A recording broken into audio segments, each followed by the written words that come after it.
Um, then, without further ado, allow us to begin.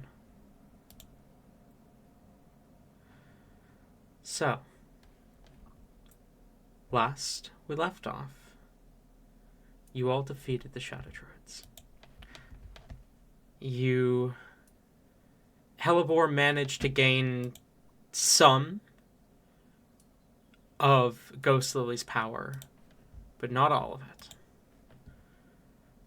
Enough that she could get herself back into her own body, but it took a lot of energy. And now, at the moment, all she seems to be able to do is sense souls. Sense how close they are to death. Sense the overwhelming divinity of her fiancé. Sense the familiar feeling of the border, the barrier between life and death from Vemfer. Sense the hard to focus on souls of Rain and Div. The party returned to the grove, to the Gotska Grove. Possibly with Div, possibly without. Bina, would Div had gone with? To the grove? Yeah, back to the grove. They certainly left that way, with you guys, but they seem to have temporarily at least stayed around the edge of it, if not wandered off. Okay. But they're nearby. We You can find them. We got our answer. Div is nearby. sort of there. Schrodinger's div! Schrodinger's It's div. solved. We opened the box.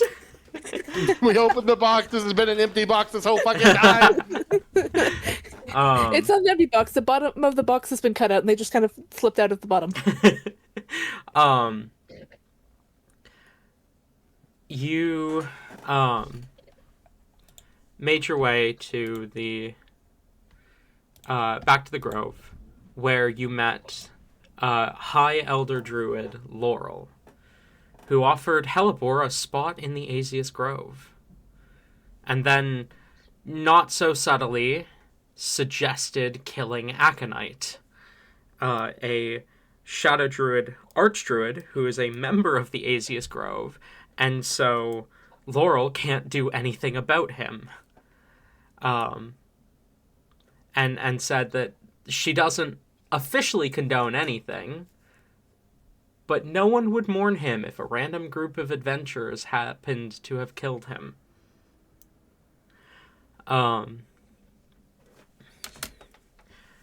Then the party cuddled up together and went to sleep, and we ended our session a little earlier than usual. With that being said, Rain.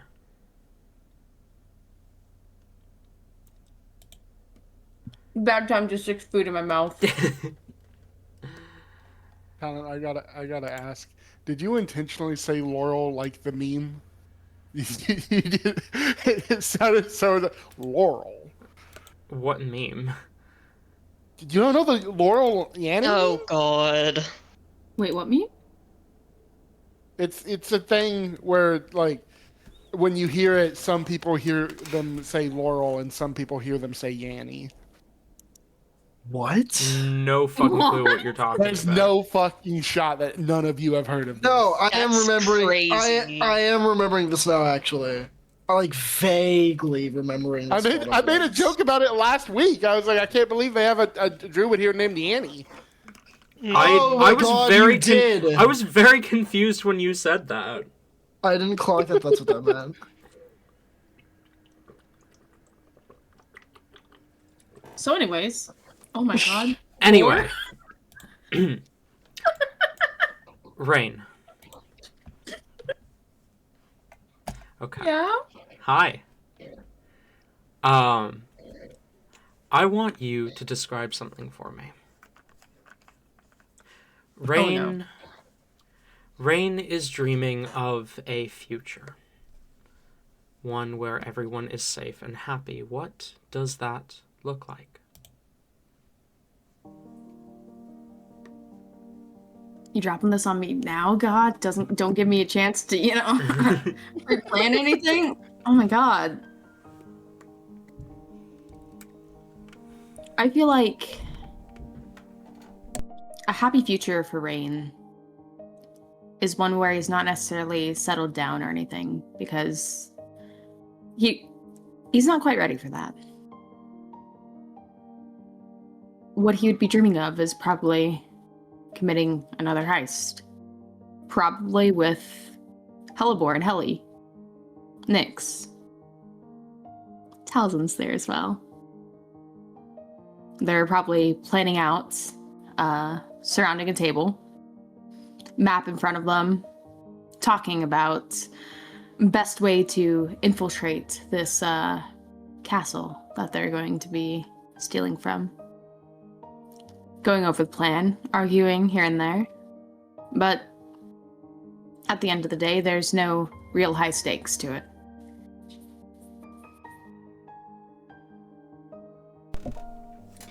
As you go over this plan with your friends, your family,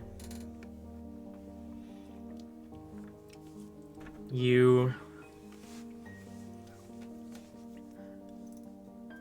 are confident in the plan as you make your way up to the surface to enact this heist. You pass by House Serosis on your way. You see Fernek and his wife and Todd wave at you as you slip into the city towards the target of your heist, a noble house of unspecified name. The plan goes... The sky is very notably purple in this stream. The plan goes perfectly. You break into the house. You manage to get in without being noticed, without being seen. You find the vault. You take the gold and whatever other valuables they have, and you leave, leaving your mark behind and confident that your bounty is going up.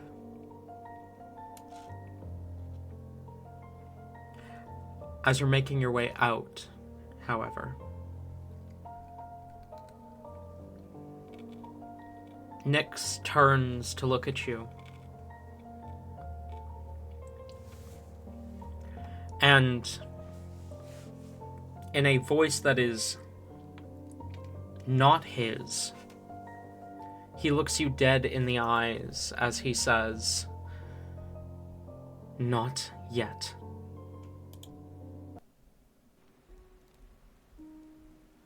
Does Rain recognize this voice? No.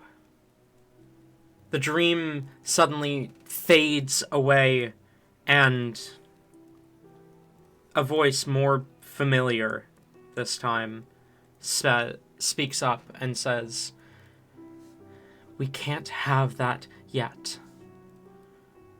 None of us can." As the darkness envelops you, and then you see her.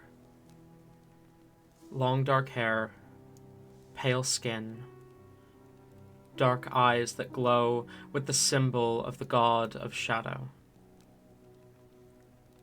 Nola.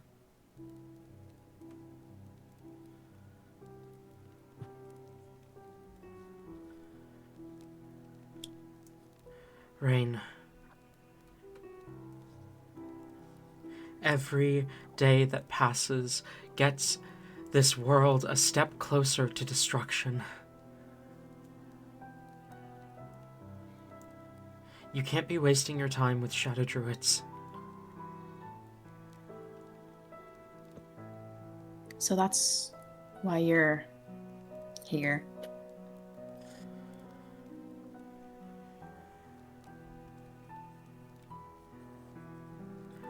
The scythe, Rain.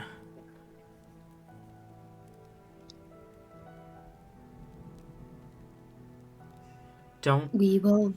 forget about the scythe. We're not gonna forget.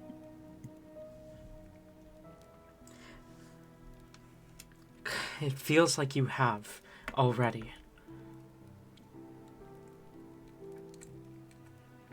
How long have you known where it is? What do you mean?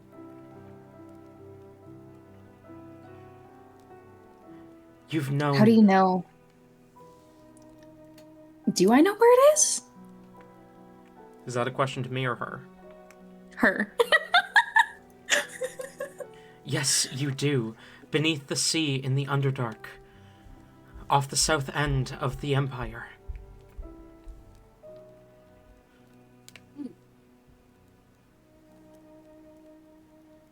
So if I know.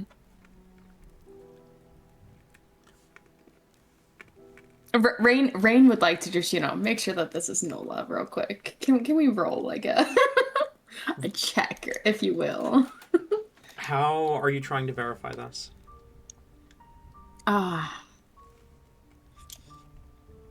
Gosh, that's such a good question. It's almost as if we have a thing for this, but I don't want to use that thing all the time in case, they figure it out. Okay. You can roll an insight check. You're just, who in knows?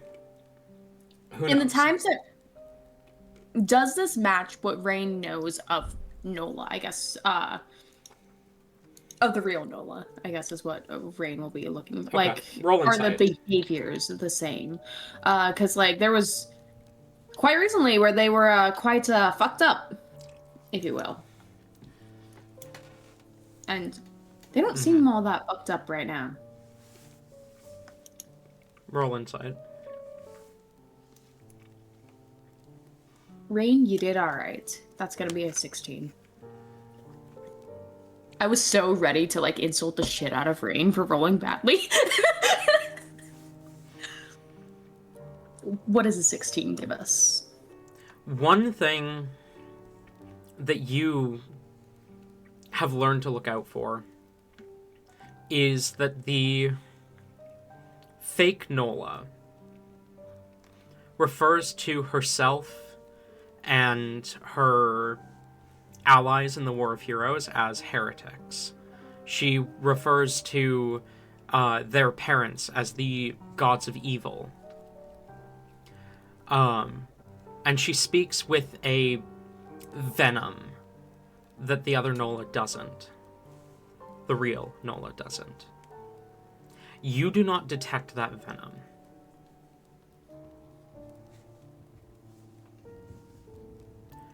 But there is an urgency to her voice. One that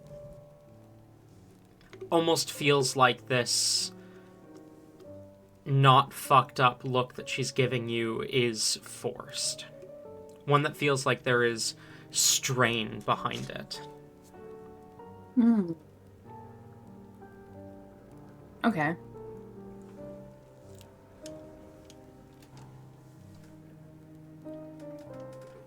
We haven't forgotten about the scythe, and we will retrieve it.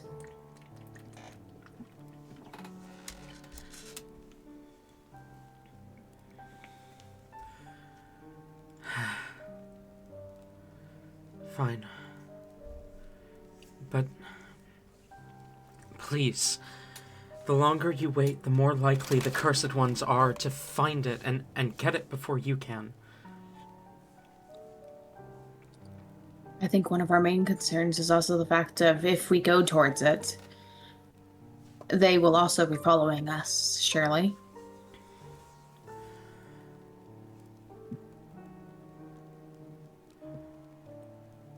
Just make sure that Mila is there with you.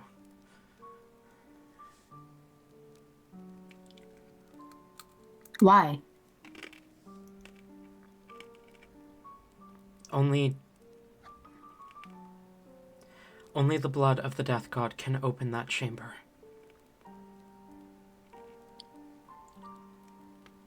So now here's the real question. Are they counting Hellebore as Mila as well, I'm assuming? Hellebore is Mila in this context, right? I'm hoping, right? So You're not dead naming your friend now, are you?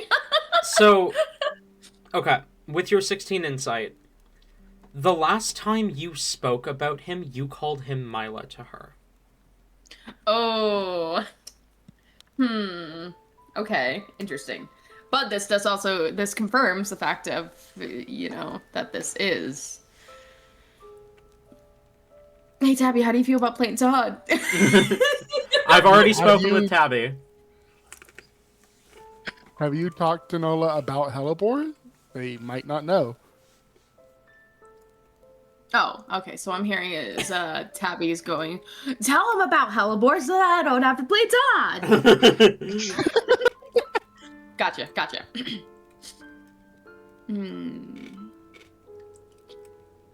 Rainwood mentioned this, however. Would a descendant of Mila work? What, do you have one of his hunters with you? You'd be surprised. Mila had many kids. Not when I knew him.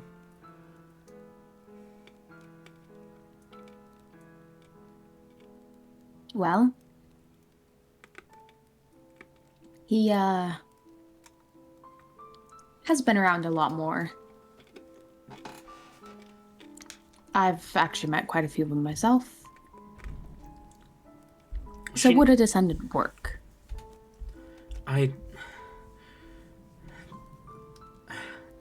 That's how they're planning to do it. Someone bearing Oh? his crest.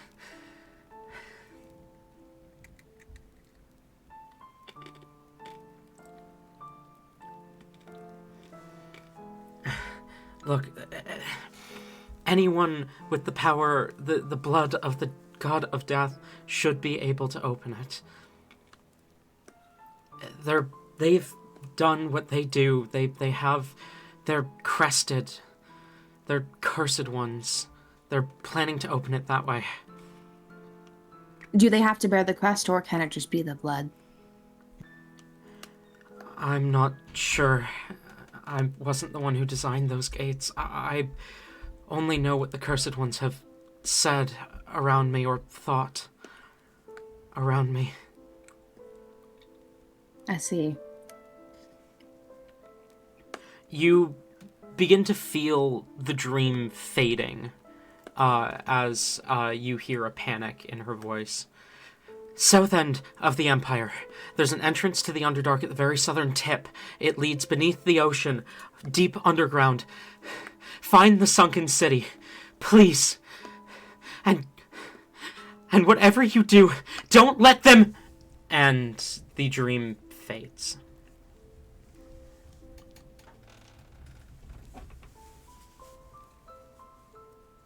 And you wake up.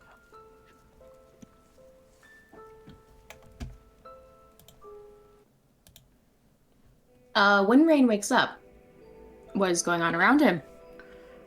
That's a good question. As you all wake up, what do you do? We died. I don't think Rain Hellebore wants has a to wake plan up. for today.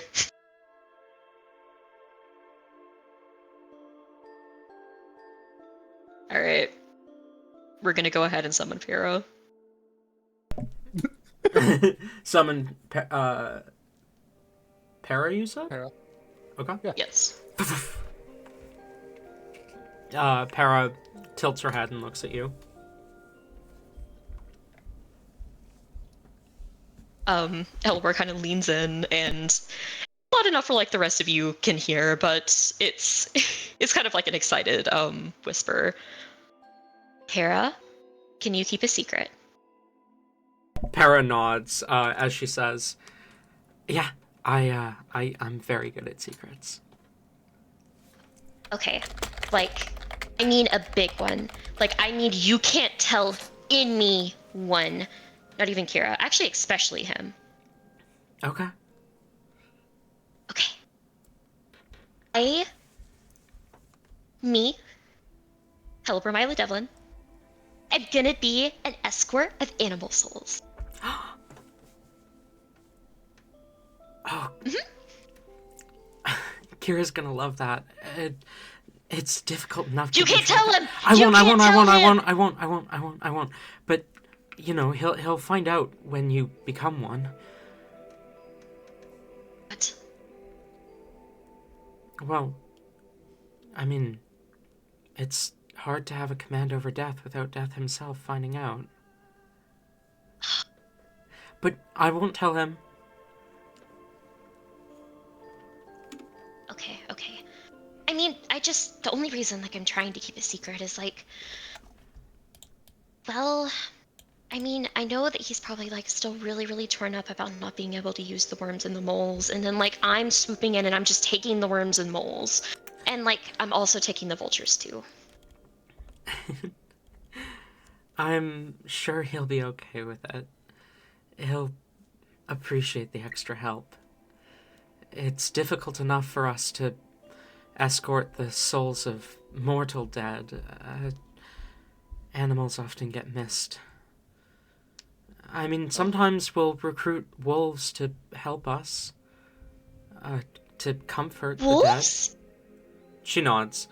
Occasionally, it sometimes if we find a stray wolf soul here or there, we get them to help us comfort the dead, but it doesn't happen all the time. Maybe they can get on it, too.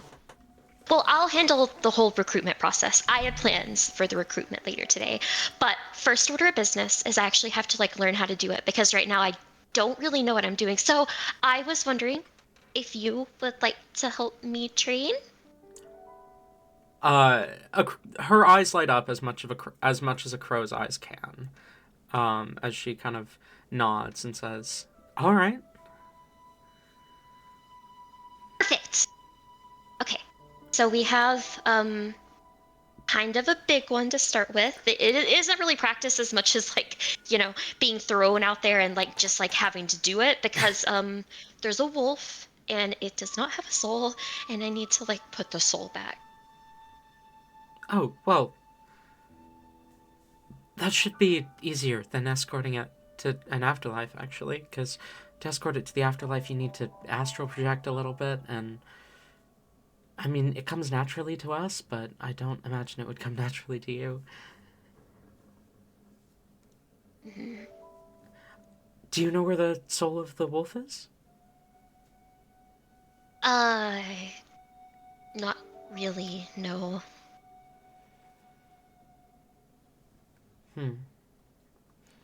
Well, typically the souls of the dead will either linger near their bodies or near some spiritual hub. I'm feeling a lot of spiritual energy in that direction. She looks in the direction of the heart tree, as she says, "So if it's not near its body, it might be over there?"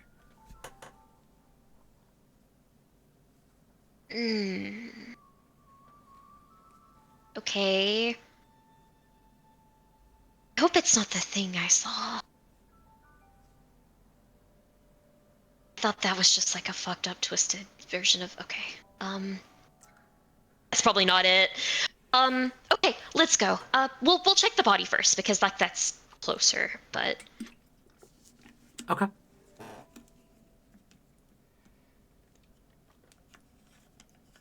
All right. She'll smooth. You schmoove, making your way over towards the wolf's body where it was being tended to.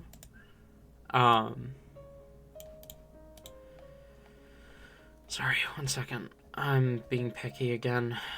I always feel so annoying when I do this. Okay. You make your way over to the body of the wolf. Roll a perception check at advantage for me. Okay.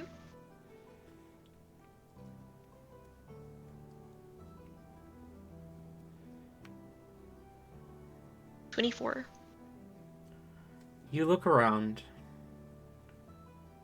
and then you remember you have your new power. You close your eyes and you focus, and you sense Para, as again that sort of balance between life and death energy from her, though far more balanced than Vemfur's.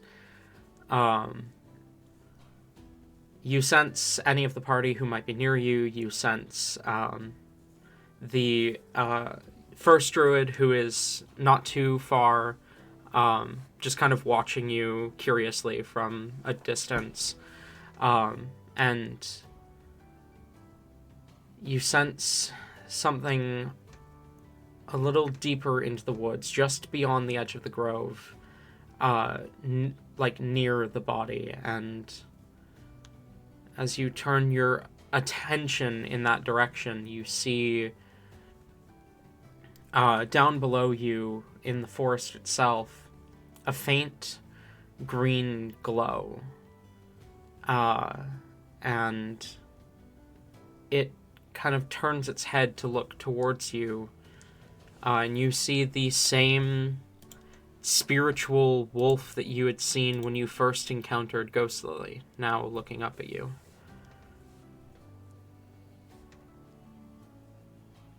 All right.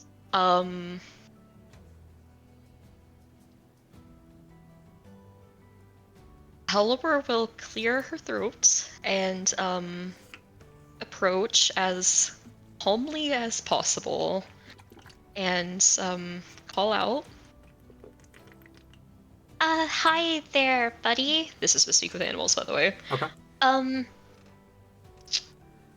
I can help you now. Do you want to go back to your body? Roll an animal handling check for me.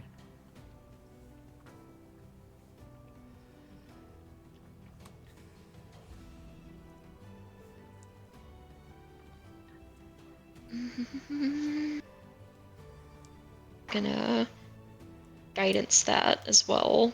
So that's a 21. Okay. You see it takes a few cautious steps in your direction.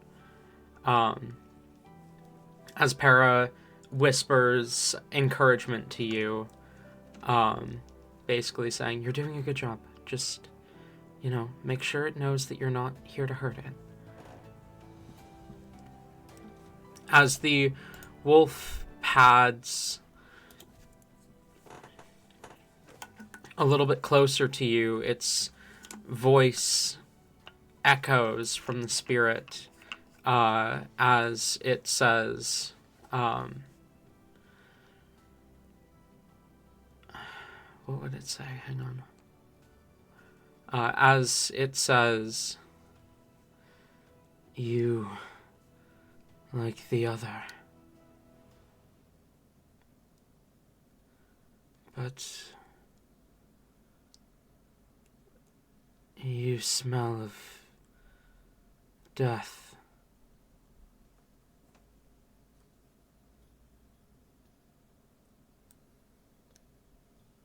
Smell of pain."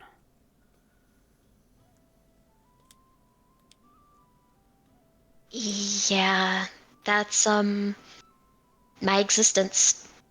Death and pain. Like, yeah. I'm not like the other, though. The one that made you like this. I want to help you. I want you to go back in your body where you belong and live out the rest of your life in peace. As a whole essence. It takes another careful step towards you before it says,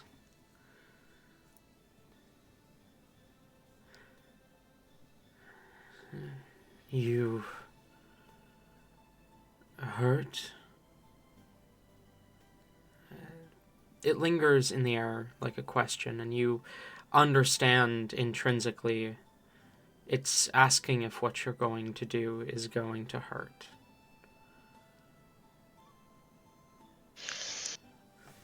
Helbor shoots a quick questioning look to Para.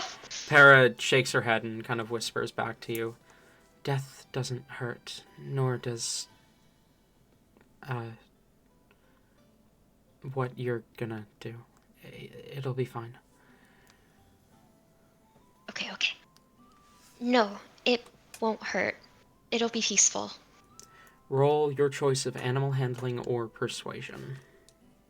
Oh, definitely Emily. I figured, but I wanted to give you the option. Because my instinct was to say persuasion. That is very good. With guidance, that's a 27.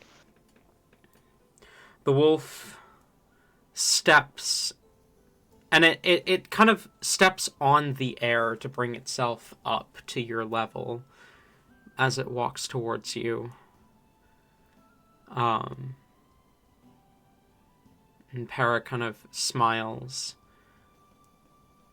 And you see something that you've never seen before with her. As she kind of flutters a little bit closer to the spirit, you see something step out of her. A large, well, larger than you, but not larger than average, dragonborn woman. She's spiritual, but you see the resemblance to Vemfer immediately. Curled crystalline horns, a long tail, a pair of swords sheathed at her side, as she kind of notices you looking at her and kind of does a bit of a double take before she smiles a little bit, and says, "I guess you would be able to see me." She turns to the wolf, and places a hand on its head, looks back at you, Helibor, and says, "Just do as I do." Oh, you're really pretty. Okay, yeah, I'll do it. She smiles at the compliment and gestures for you to rest your hand on the wolf's head. She will place her hand there. As you set your hand down, the wolf relaxes, as she says, "Now, just like you're willing something to listen to you, willing the weave, or whatever force you command normally, will the wolf towards its body. It will use your hand to guide it and lead it to where it belongs." And as she says this, Para kind of takes a step back, holding her hand in front of her, and the wolf kind of instinctively steps with her before Para kind of pulls her hand away and lets you do the rest of it. Helibor will do her absolute best, as methodically and carefully as she can. Roll a wisdom check. Raw wisdom. Just wisdom, okay.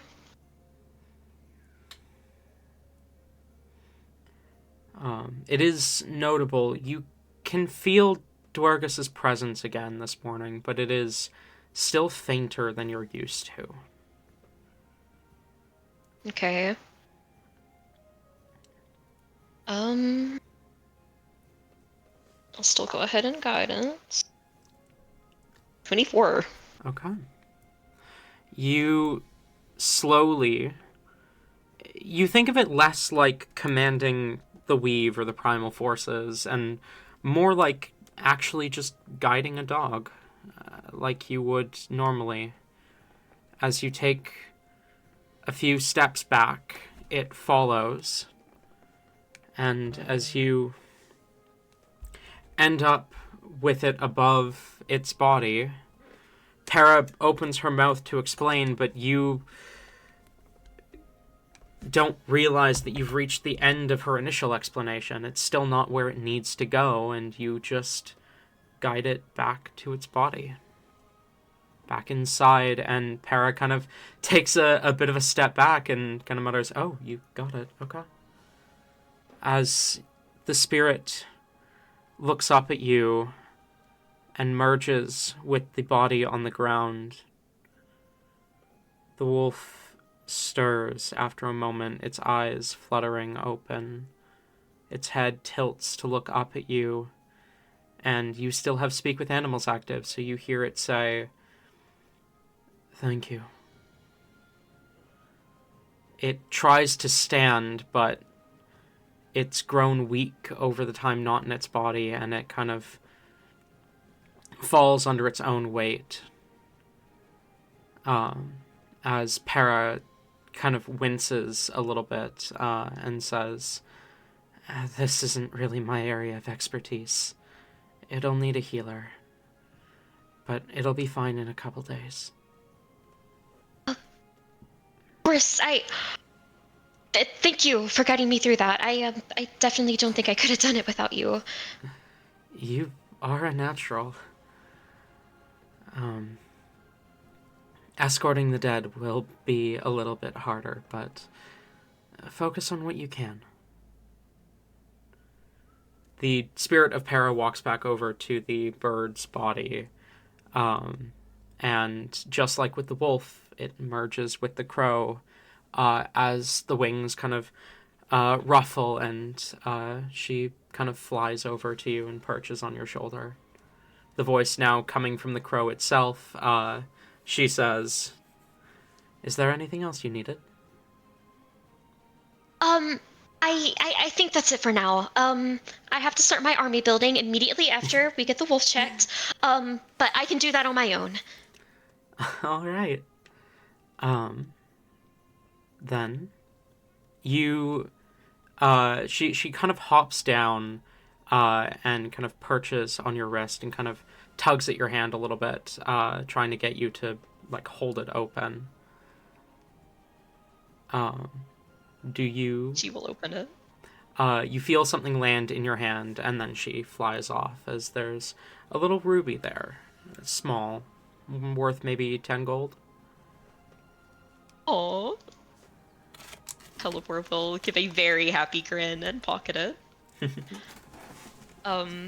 She reaches out and she'll kind of pet the wolf for a little bit, just trying to soothe it as much as possible. Before she'll lean down and plant a very soft kiss on its forehead. You'll be back in tip-top shape in no time. The druids here will look after you. Calathea, kind of realizing what has happened while you were doing that, ran off, and as you say that, you hear footsteps approaching, and the familiar voice of Mornbloom say, "I can take it from here, Helibor." I trust them in your very capable hands. The Spore Master smiles. As you see, he kind of rolls up his sleeves a little bit, and magic kind of curls down his hands. As he crouches next to the wolf, you see a crest appear in front of him, the crest of D-Ray, as he activates it and says to the wolf, "You'll be all right, I promise." Kind of sets a hand against the wolf and is going to finish that spell. But you have put its soul back in its body like you promised to do. Hell yes.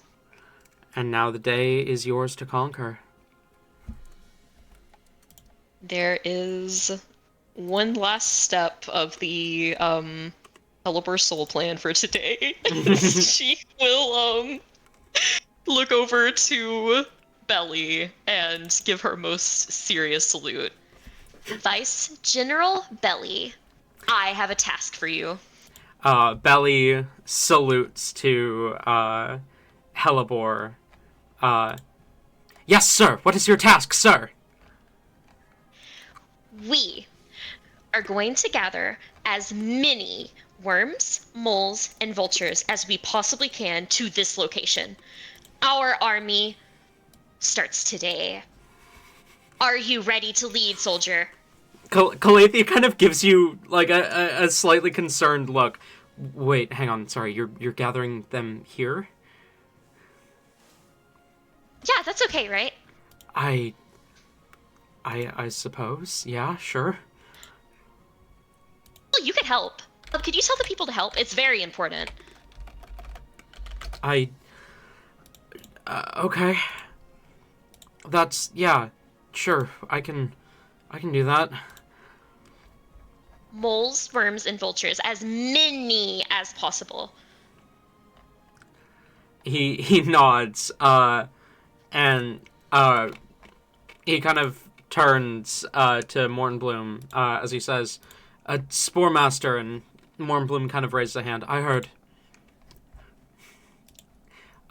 Yeah, we'll do our best, I suppose.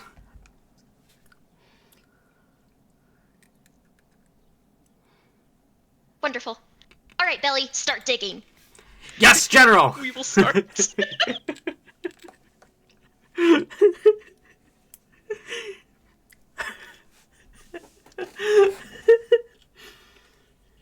Roll investigation, I guess, to find worms?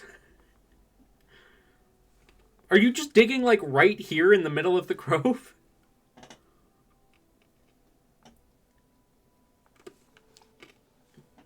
Oh god, did we lose Pretty them? much. Oh.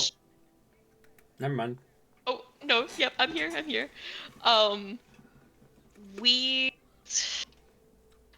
The plan is through a series of druidic arts and magic.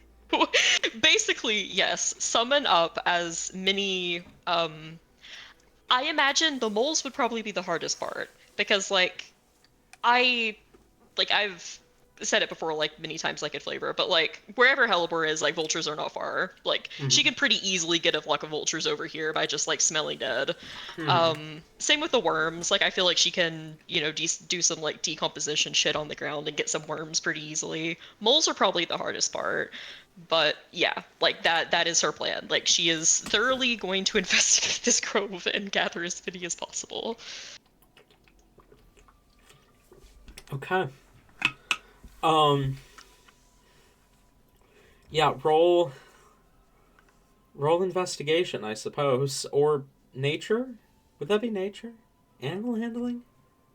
One of those three. You pick. Okay. You tell me what you're rolling.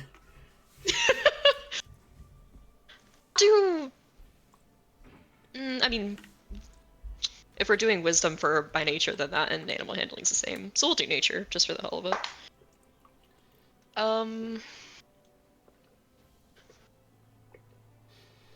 That is...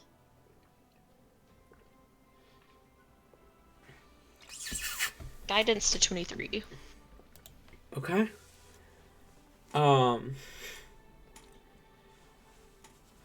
23. So, I'm trying to think of how many worms is a reasonable amount of worms. Because this is very there are fertile a lot of ground. worms. 17 million! This is very fertile ground. It would make sense for there to be a lot of worms here. And I don't want to, because this is meant to be, a major thing for Hellebore, so I don't want to just hand wave it and be like, you find a lot of worms, but, that's kind of what I feel like I have to do here, because I don't want to give you a specific it's number. Fine. You could just say it's a bunch of worms. You you begin to gather a bunch of worms. Now, the thing is, worms are not very intelligent creatures. So you gather them, that's for sure. But I can't promise they'll remember what they're doing here for too long. It's gonna be a work in progress with these worms, okay? Yeah. Definitely a work in progress. Albert, let's start selectively breeding smart worms. The vultures, however, as you said, are never too far from her. And Actually, I was muted. oh, did you say Oh, anything? Oh no! Smart Worms is the next product by Apple. Oh my god. Oh my god. You, like you said, vultures are never too far from Hellebore. You are a bit more in, like, wet terrain than vultures are used to, but somehow there are still vultures nearby anyway. And you manage to call a couple of them down to you as they land probably a little bit outside the grove. As one of them looks at you and says, "Dead?" And the other one says, "Not dead. Still walking. Why smell dead?" "Don't know."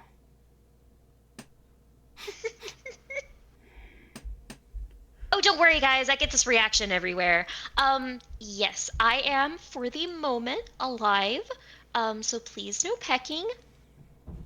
Boy, do I got an offer for you that'll have you pecking every dead thing in the world very soon. Stick around. We're still gathering some worms. "Worms? Why worms? Don't ask why worms. Said good food." Good food. No ask. Okay.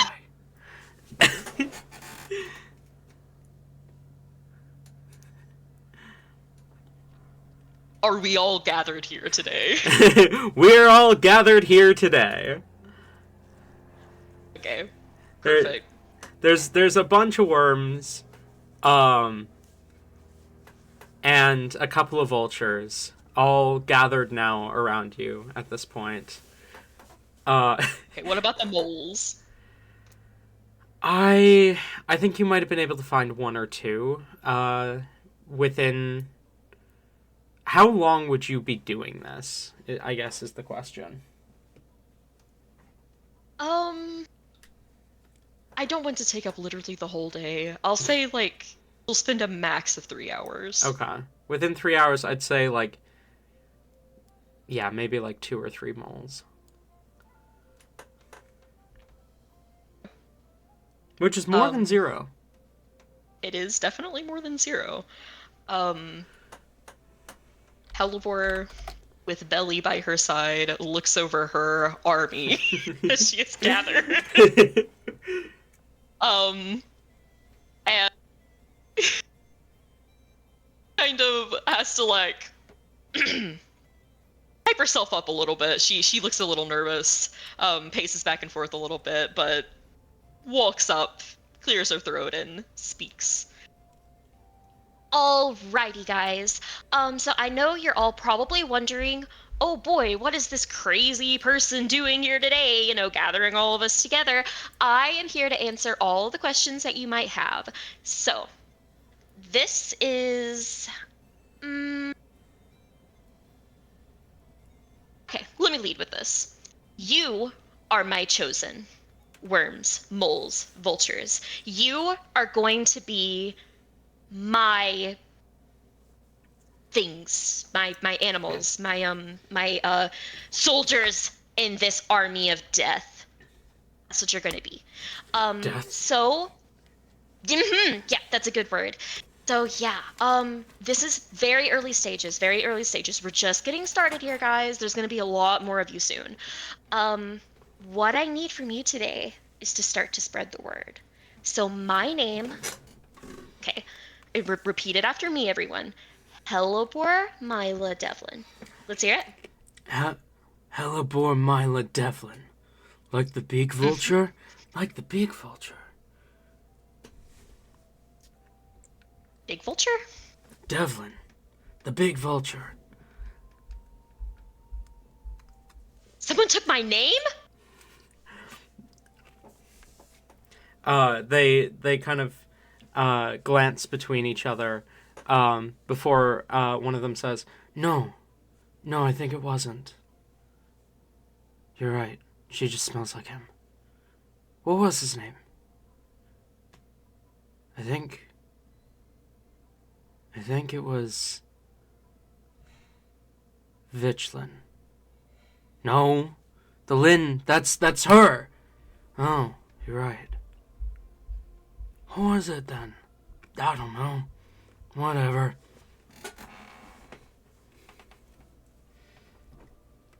Hey, damn, I didn't think I had competitors already.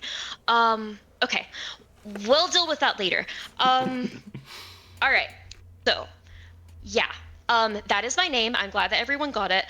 I need you to fly vultures far and wide. I need you to dig moles far and wide. And I need you to burrow worms far and wide. And I need you to say that name to every animal who will hear. Everyone, everyone, everyone. If you talk to a druid, tell them to. Spread the word to everyone and say, this is the person who is going to be handling animal souls from now on. This is the one, the number one. The person who has taken us into their loving arms and has decided that we are the agents of the dead, because that's what you all are.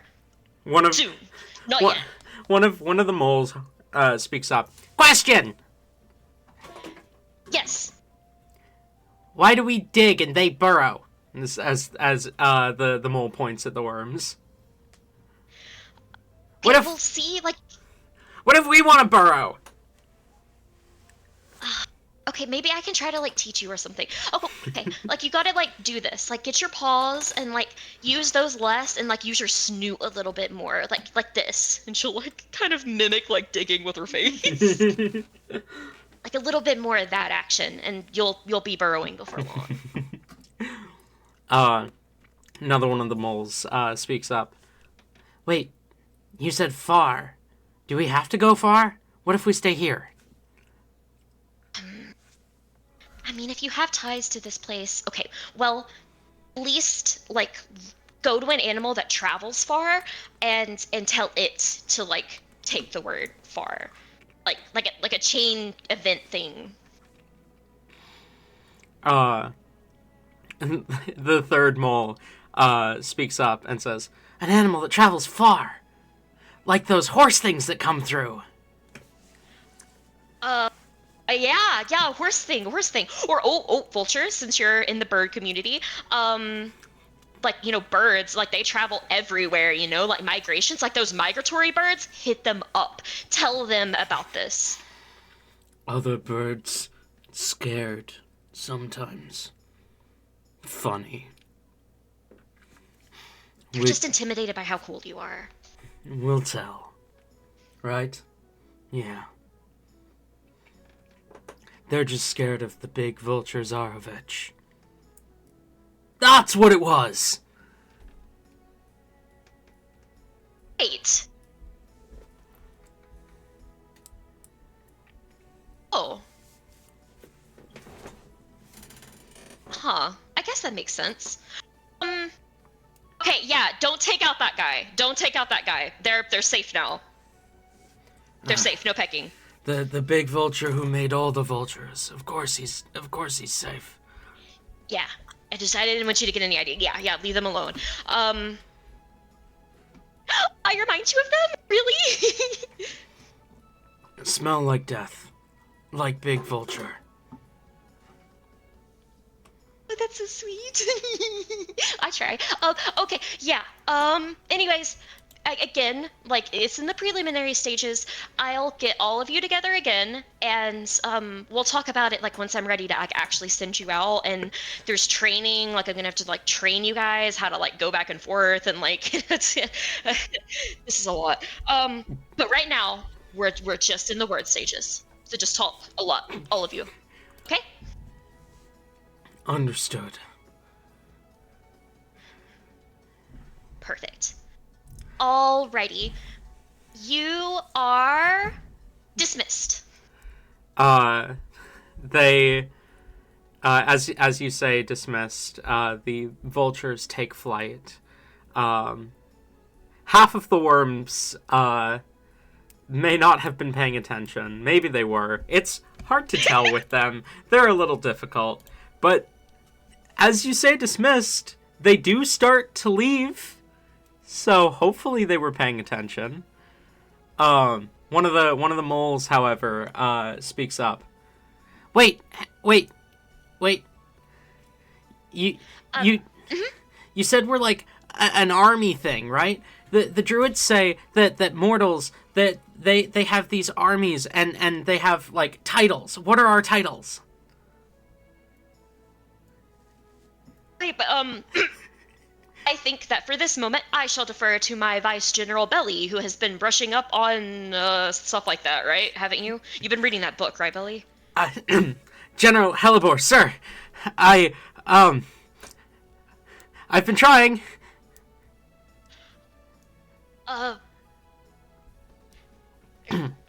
Name them something. They maybe we say that they're all each like different one. Maybe the worms, they're just like the marines. I think that's the term. I don't know why they're called that though, because there's the people who go on the water, which I think means marine, and they're not the marines, or maybe they are. I don't remember. But the worms can just be like the foot soldiers. But the moles and the vultures, they can be the what was the term? Special operatives? Oh, special operatives. Mm-hmm. Okay. I think I lost the belly voice halfway through that. It's in there somewhere. All right. Worms. You guys are. They don't have feet. You guys are slither soldiers. And moles. You guys are special operative diggers. And vultures. You guys are Air Force captains. The mole, having seen Belly salute you a couple times now, gives you a bit of a salute, and says, "Awesome! Let's go!" And they dig beneath the ground, disappearing from your sight.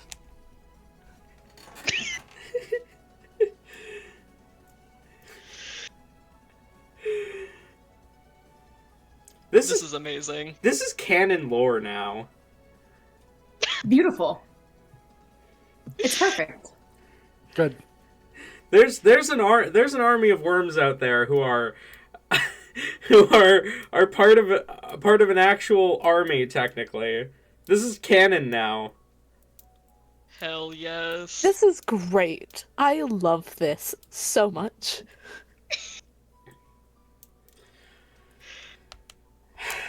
All right. Yeah, that's the only other thing that I had is doing the whenever the blood moon is ritual, which, yeah, that's it. Okay.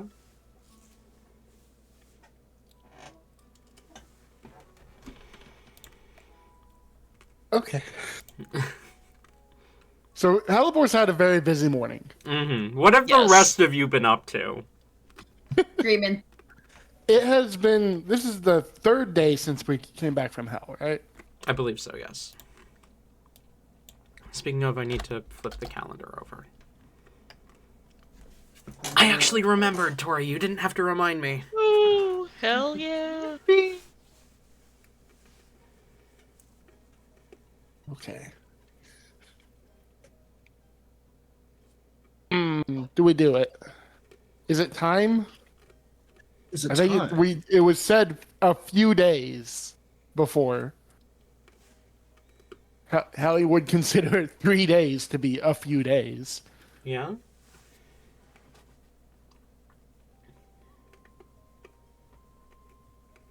While Hellebore is off doing her stuff, Hallie will approach Fimfer. Oh yeah. Hey, Vim, has it been long enough yet? Do you think we could maybe reach out and see how they're doing?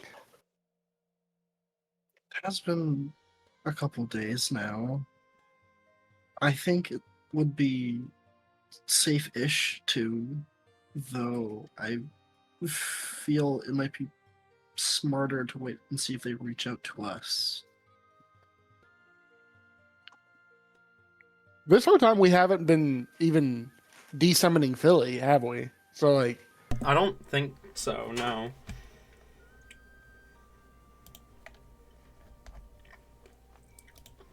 but, I mean, what if they're dead? Then they can't reach out to us and we would just never know. I agree. You don't have to take my advice. I do believe it has it. Hmm.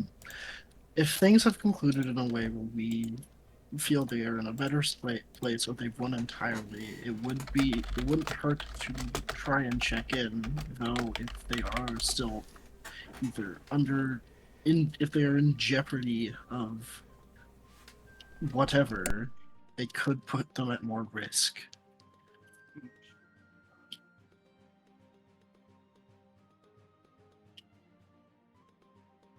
It's not an easy decision.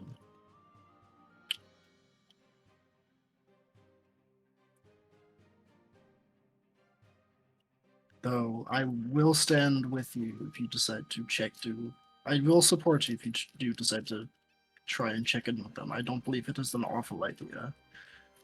I just worry if things are still going on, it might not be the safest move for us and for their sake.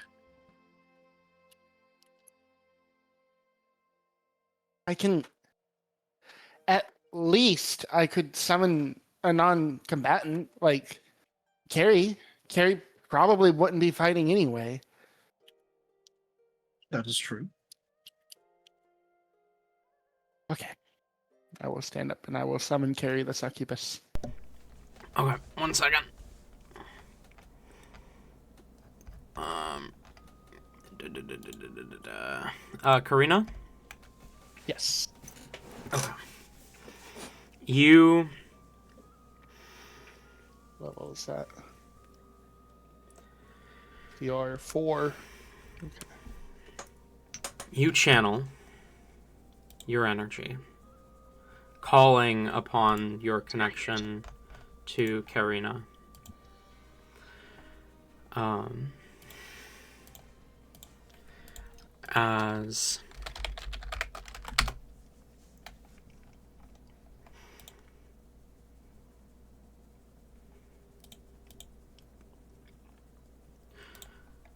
As Karina appears before you, immediately, before she even speaks, you realize something is off. She is bandaged. She is injured. As she appears, she looks at you. Alicia? Ellie, hey. Are you alright? What do you need? Are you alright? Nothing that'll get in the way of helping you. I just need to know what's going on. How have things been? She averts her gaze.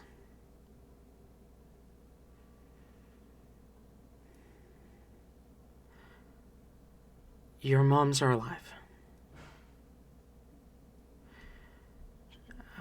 As far as we're aware, so is everyone else.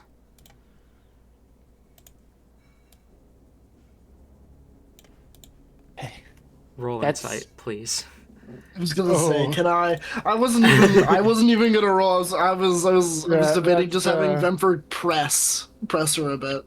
Yeah, I mean, if you wanna press, go ahead. But Yeah, can I get I- an insight roll from both of you, real quick? yeah. I'll say, but but like I don't know. I'm debating it because that feels like something Vemford would do, but I don't think she would want to press. I don't think she has like the real authority to do that to one of Helly's like devoted quote unquote. I have a +0 on insight. So with that said, that's a 20. Oh, let's go. I Hell also yeah. have a +0 in insight. With that said, I got a 17. Okay. So, Vemfer. Yo.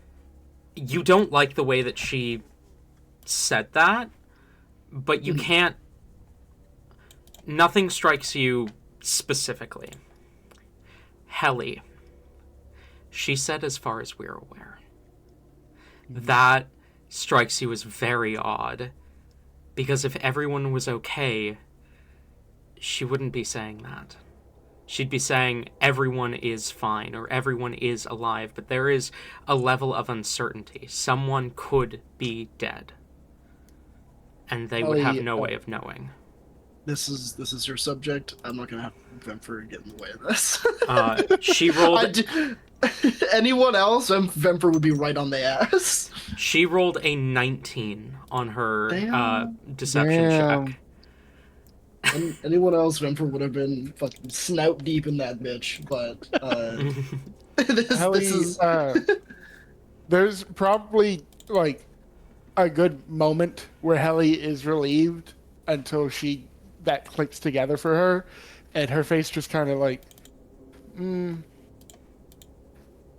trying to think of the term. It kind of goes blank, and she says, "Carrie, you're not sparing my feelings, are you?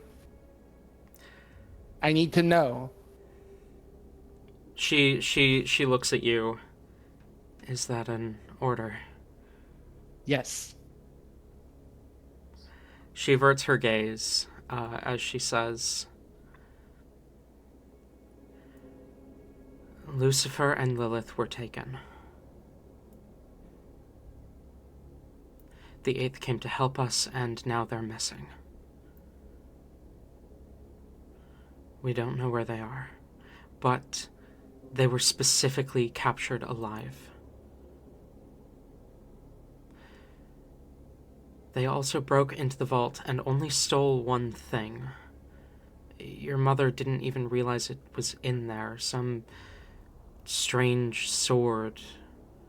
Fiery sword with a white gem on the base. Is Rain nearby as we're having this conversation? Probably. Helly will look to Rain at that. Okay, what are they stealing? That sword is distinctly the sword with the fragment of Icarus on it that you hid in the vault of the 9th. Ah, fuck!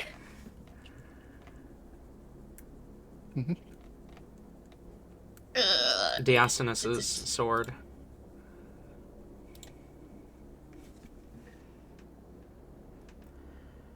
Is...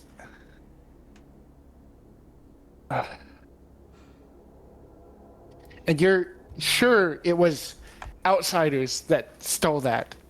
Do you still have Nightbloom? She's quiet again at that question. Before she says, Nightbloom disappeared in the chaos. We don't know where he went. But your mother saw one of Kiana's generals carrying that sword.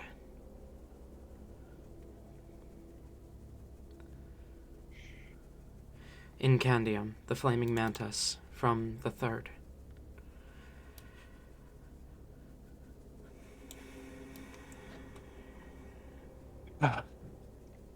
Okay. And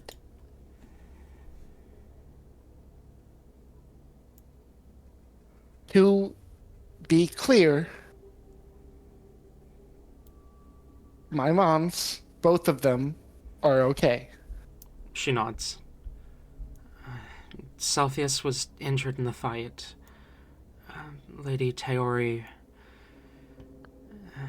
a few scrapes and bruises, but she's still... We had to hold her back from chasing down Lucifer. And the fighting's over, right? For now. Peacebringer's staying in the ninth. Because... your mother... She needs a consult, someone on the same level as her. And without Lucifer to be there... And without Lilith for Peacebringer... they're relying on each other at the moment, which is unsettling.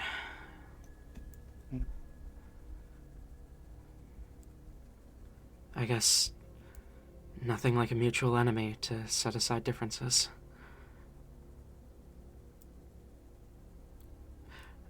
Lilith Isis is at least good at what she does. That's good. She nods. Lilith was taken first. Lucifer tried to save her, and they had an imp, one who was so much stronger than we could have predicted, stronger than even Celsius. We're trying to figure out who that is, but I mean, you know the Hells, we don't exactly keep track of imps very much. But the poison, it knocked him out with a single sting. I mean, he was injured, but whatever it was incredibly fast-acting.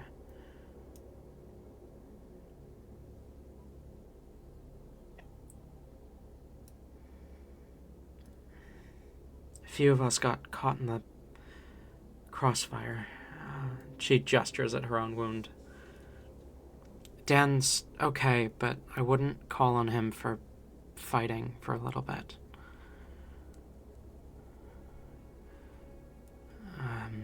He got a nasty blow to the chest. He's recovering, but it's slow. Whatever they've done, whatever they have, that magic, it's not natural. Your mother says she's never seen anything like it. It's almost abyssal, but it's darker, older.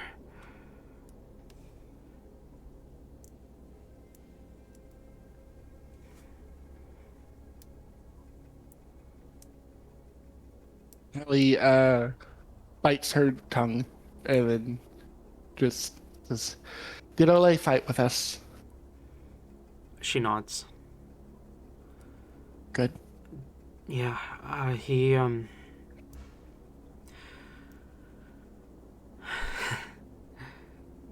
stupid, selfless Dan took a blow to save Ole, but Ole's the reason that it wasn't worse. Pulled Dan out of there and got him to safety. Okay. Carrie, the next time I ever ask you for information, you do not hold back. She hesitates, then nods. Yes, ma'am. Good. Is there anything else? We haven't received ransom demands about Lucifer and Lilith yet. We don't know what they're planning. We don't know what they're doing. Or why they took them.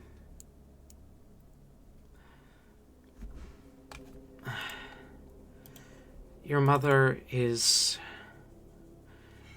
reaching out to the Fourth. She wants to ask Vorotiel about what happened when the Abyss took him. She thinks there's a connection.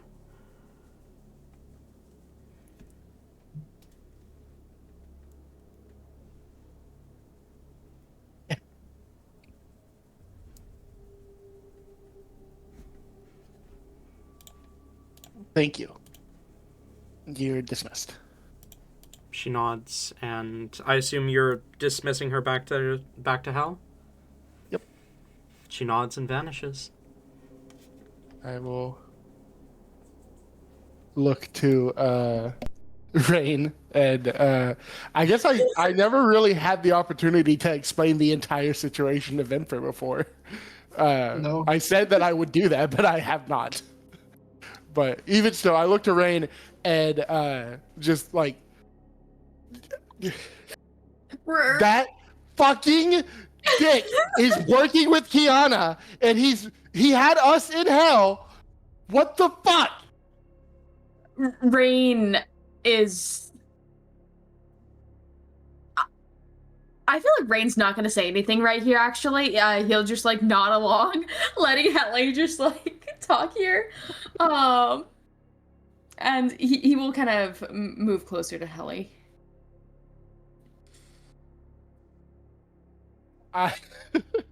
Helly will kind of incoherently rant about Icarus and how much she hates him for probably a good while. The entire time, Rain will just be supportively nodding his head. As is Vemper. We let this rant happen. We need to let Ellie air it out. There's a couple druids who give you a bit of a wide berth as you're ranting. Eventually, though, As like the rant is going on, like Vemper just kind of like gets her tail around Ellie's waist, just kind of like squeezes her a bit.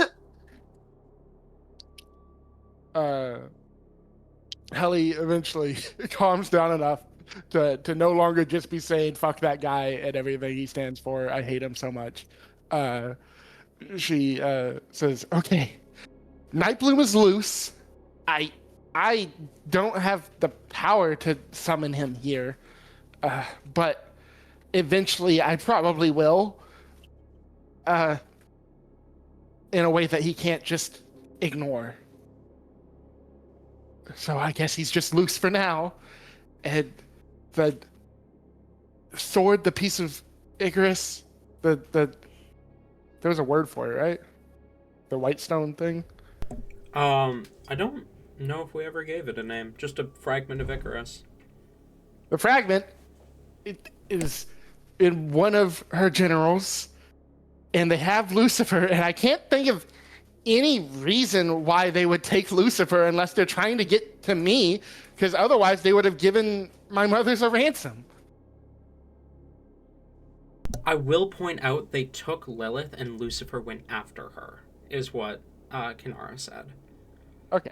Well, And they took Lilith. they only grabbed Lucifer because he went after Lilith. By the sounds of it. That makes it even weirder that they haven't done a ransom. Or anything. I don't... Yeah. Demons aren't usually the type to take prisoners, are they?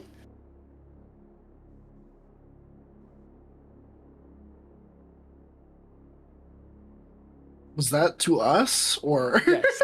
Okay. Not in my experience, no. I fear there are things you have yet to mention to me, sister. I don't really know what you've pieced together already, but Hellebore has a piece of. At first, we thought it was Icarus, but it seems to be much worse than Icarus. But you were there for that part. Indeed. And he's been manipulating her for a long time. She's unfortunately seems like the type. No disrespect, but she just kind of like gestures.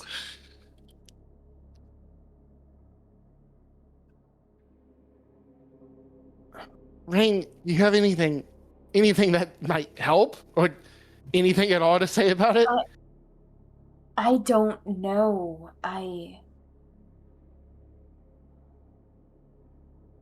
Not to be the bearer of bad news, but I had another dream last night.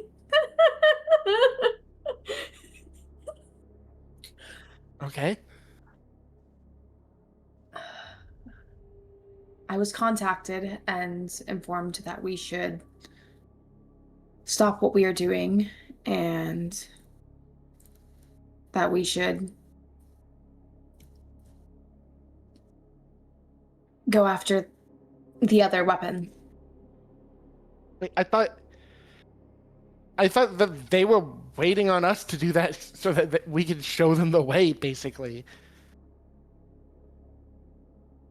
Are you sure you were talked to by the real one? I believe so. We were told, they mentioned a phrase that hadn't been brought up before, unless they've somehow found out about our safeguard, our way that we were telling them apart. But I don't know.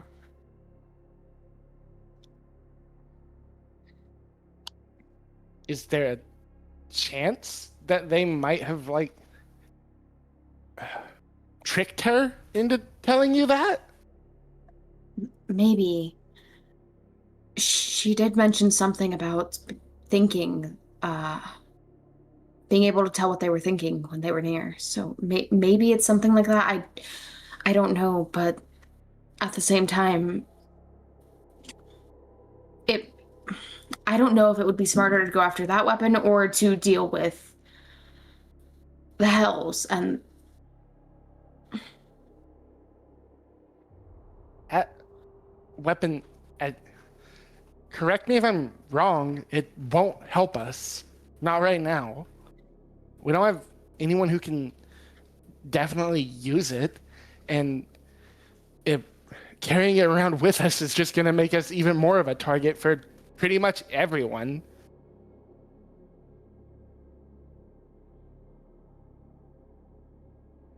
I would ask if there was any safe place we could hold it, but as we found out, there's not.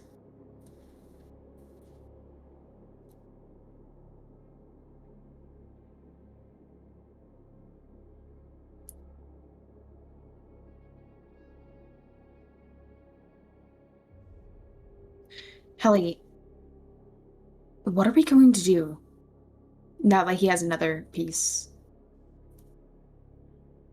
He doesn't quite have it yet, but we're not in a position to go to hell and get it back. Especially not if it's from someone that the ninth couldn't beat. The ninth and the eighth together couldn't beat.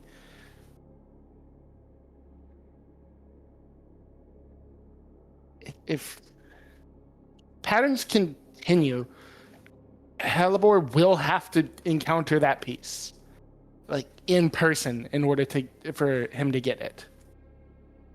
So we just stick with her, as usual.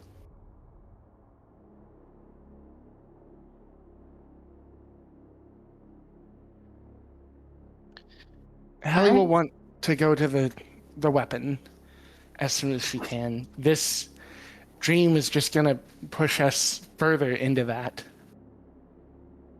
But I think we don't really have anything else to do. It'd be different if we had other allies to get, but I mean, we lost one. He kind of gestures around to the absence of Div. I could do So are you saying we need more allies? What was that, Pina? I said I could do something really funny here. And I was gonna earlier, but I didn't want to interrupt the conversation, so I didn't. Bro just walks out the woodwork with a coffee. I'm gonna do the funny thing here. You kind of gesture around for the absence of Div, as Div kind of grabs your hand and is like, hello. As they walk up to you and you almost smack them in the face. So is Div here then? Wait. Div is just Div was at the edge of the grove earlier, is what. Yeah. Okay.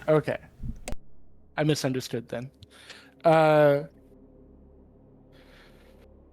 Well, if Div is here in this conversation, that suddenly means we can't be as free to talk about Icarus. But Woodraid says that about allies. Helly kind of nods and says, we always need allies. Okay. I don't... The masked person. They said to meet us. Meet them... Where did they say? Where did they say? But The edge of Adoria. Outside of Adoria City. okay. We need to get to Adoria. The city, not the person. Yeah, Div kind of glances at you when you first say that, and then you see them visibly relax when you clarify the city. But I guess we wait for Helly to get back. I hope she's having fun. Cut to Hellebore giving a massive army speech to a bunch of worms. You're going time to of her life over Go here. far and wide. It's that one image of the person holding the leash for the gremlin, but it's the entire party holding Hellebore's leash.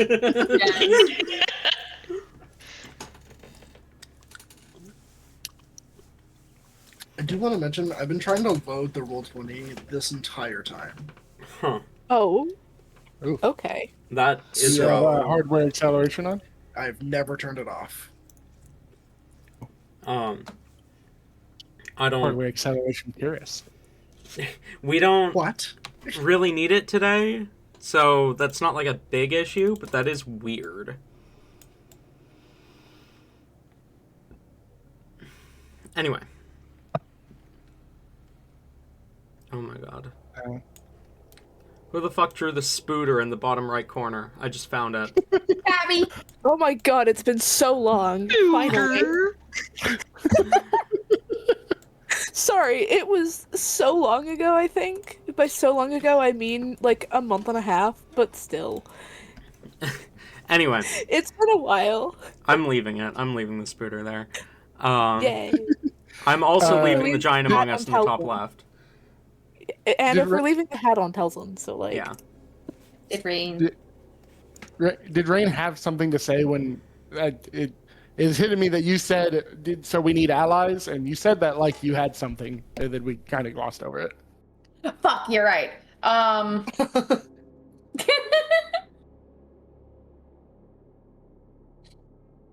What was I had a point.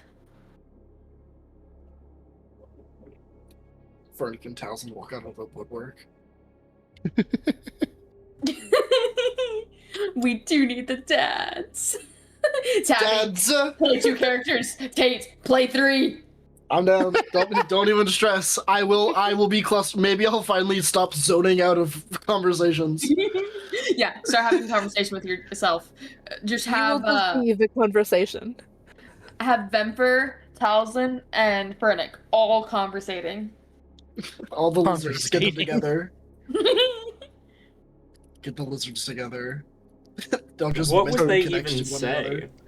I don't think. Get the I think it would just be the both of them listening to Fernic go on about some story. While Talzin is like sitting there listening but also studying, and while Vemfer is like taking notes and asking questions. Vemfer's like, whoa, this tyrant shit sounds easy. I could do that. Vemfer's like, yo, I know what I'm doing later. And Vernix- Talzin's like, that's go on. Vernix telling it as a cautionary tale, Vemfer takes it as a challenge. Yeah, the caution is don't do what you did, do it better. The Geneva suggestion.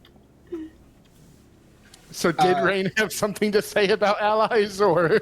Talzin every now and again, she's like, that's very cool. See, I think Rain was going to be like, I mean, we do know some people, but I don't think he would, because, like, that's going to derail us so bad. You won't. We still need to get Harbor. Yeah. We still have a whole Feywild part of this adventure to go on. We do, but right now, like, gosh, I don't know if Harbor, like, we do need to get Harbor, but Harbor's also somewhat safe at the moment. Is she? Is she? Isn't Harbor with her family? Like, kind of forced. Is that safe? Is that safe? Is the like? Eh. We don't know what her home life is like. Or at least we don't. You might. Rain doesn't. He might have assumptions, but Harbor keeps that shit very hidden. Yeah. Well, Only Rain is thing we amazing. potentially know is she knows some fuck ass bunny. I would love to have Helly be like a fantastic friend and be like, we also need to get Harbor, but realistically, Helly has a billion other things on her mind. If And Rain see, doesn't that's get up. oh, okay, but like, it seems I don't know if I Rain as a player honestly- want us to go get Harbor. I will You say. want us to go get Harbor? Okay, but like, Yeah. I mean, okay. not right now, but I do want that to be a thing we do. Okay. Because I also want that to be a thing we do, definitely. But right now, I feel like that's going to just, especially for Helly, having been through everything that's just fucking happened, that's just adding I more do stress. feel like we do need an external person other than Rain to bring up Harbor, because Rain's just always going to be like, no, we got other things to do. I mean, Hellebore has a few times, but Rain's always been like, we have other things to do. I do. Okay. Do I just make Rain be like, guys, I missed my goat? I miss my goat. I need my goat, but I need to make another goat. I need my 2 goats. Shut the fuck up. Make me. He'd go right in and realize what the fuck you were talking about. Okay. What? I forgot about the 2 goat things. Gee. Okay, I guess we'll wait for Hellebore then. I will say when during the top conversation of allies pops up, Div kind of pipes up going, I may know someone depending on what you need, but I need to talk to her first. Okay. I mean, we need just about anything we can get. Fair enough. Do we once Hellebore returns from talking to the animals and worms, I don't know what she's doing, really. She's either way, once she's done with that, are we heading back to the city now? Or We should. okay. They didn't really give a time frame, but just in case they meant like, yesterday, we should go. Okay. Then once we get there, I will, hoping that she's still there, I can go talk to her. Okay.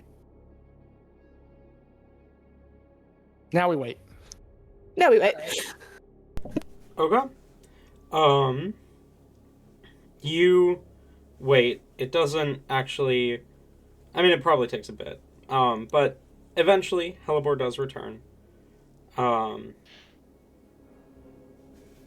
on. We don't necessarily, like, have to cover all of it, but she does, because of, like, we are literally at a Druid Grove, she does want to do the ritual real quick to see when the next blood moon is. Oh, yes! Because, yes. Yes. You... Okay, just so I don't have to go digging through my notes again. The vampire ritual that took place during a blood moon, was that the South Edge Forest one, or was that... It's supposed to be in the Godskafon Forest. Okay. I thought it was this one, but I wasn't 100% sure, and I couldn't remember if I told you that there was one in the Godskafon Forest or not.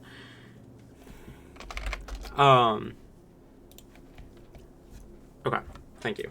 So, you... As you return to the inside of the grove, instead of making your way straight for the party, you go approach Calathea. Let me switch over the music a little bit. Because this is no longer the vibe. We'll go back to this for now. You approach Calathea, and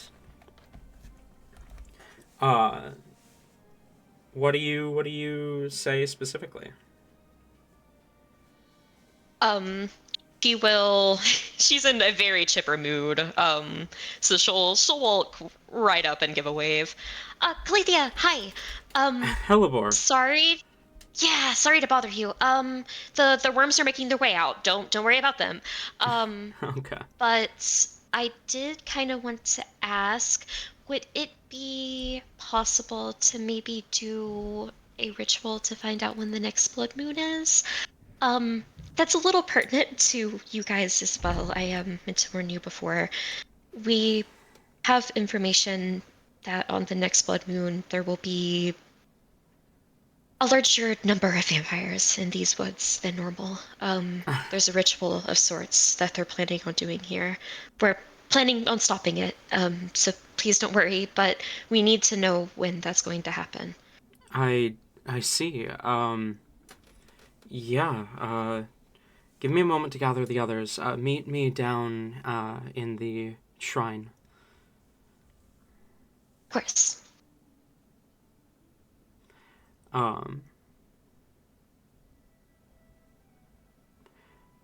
You make your way down to the shrine, and it takes him about 30 minutes. Is there anything you'd like to do while you wait for him to gather druids for this ritual?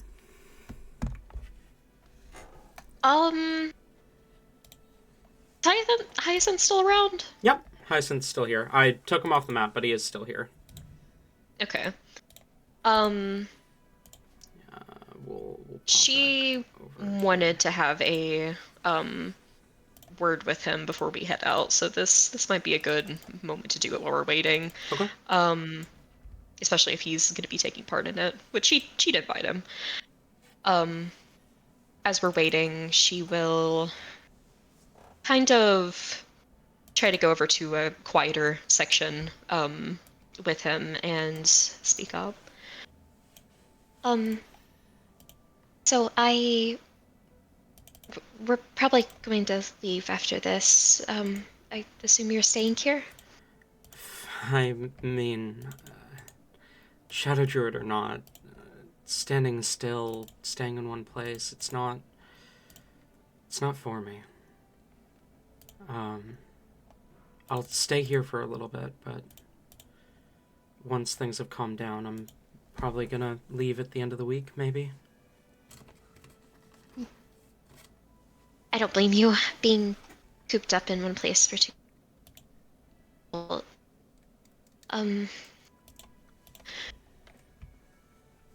Did you see my whole thing with gathering all of my soldiers together?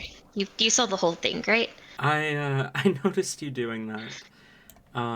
Calathea told us to keep an eye out for some worms or moles or vultures for ya. What was that all about, if you don't mind me asking? Well, it's part of my thing to be an escort for animal souls. Oh, I'm right. really serious about that. I almost They're gonna be forgot my about that, helpers. sorry. Well, you're going to be a wonderful escort. That sounds worse than I meant it to. Helleborg does not understand. She just quizzically tilts her head and smiles. I think so too. I wanted to ask you a serious question, though. Shoot. What you told me about having to use your necromancy as a way to slow your disease, was that true, or did you just say that to give an excuse to use it? He's quiet for a moment before he says, I think it is. It's... We don't... There's not enough research about it. We haven't learned enough about this disease to do anything about it. Those who regularly expel the flowers, they seem to live longer.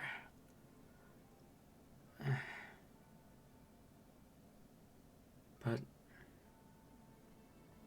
who knows? But it wasn't just an excuse. You haven't always had this disease, have you? It's,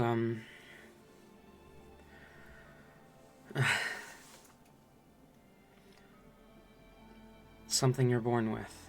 It doesn't usually awaken until adulthood, maturity. But technically, I have.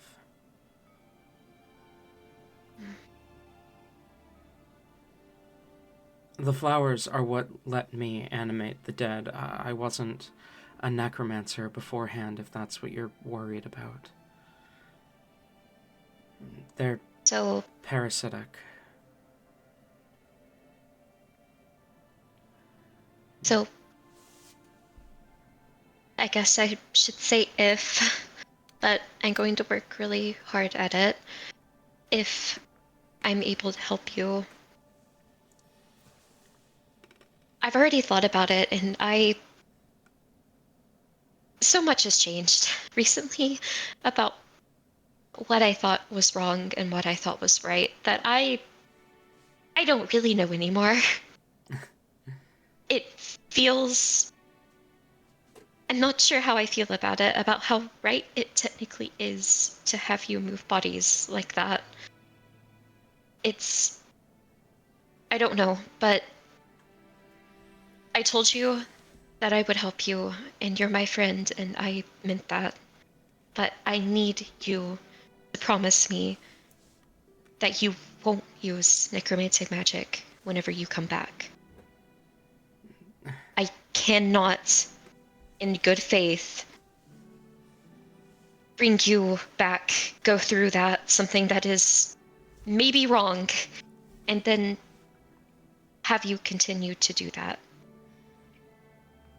Hellebore, like I said, the curse is what lets me do it. I can't... I don't know necromancy. I just command parasitic flowers that grow out of my own body. If I don't have the curse, I don't have the necromancy. Even if I And wanted you're to, not- which I wouldn't. But even if I did, I wouldn't be able to. Good. I just wanted to make sure that there wasn't that you wouldn't go looking for it, you know, or try to relearn that. He shakes his head. The only good that comes of it is it protecting me. But I can find that through other magics, through other means. Mm-hmm.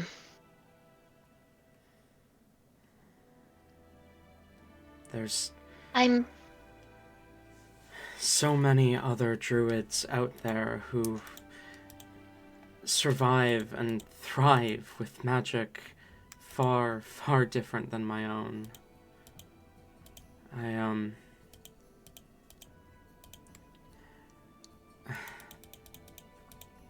I've been trying to think about what I'd want to do if I had the choice. I don't like the idea of hiding away in the back lines. That's never been my style, but I don't want to rely on our ability to take the shape of animals either.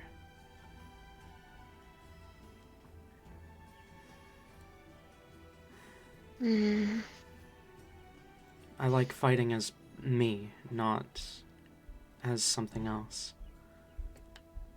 I need more time to think about what I want to do, but until then, I'll use the tools I have in whatever ways I can, and if that means the occasional enemy fights for us briefly, then it's better than not doing anything to help, right?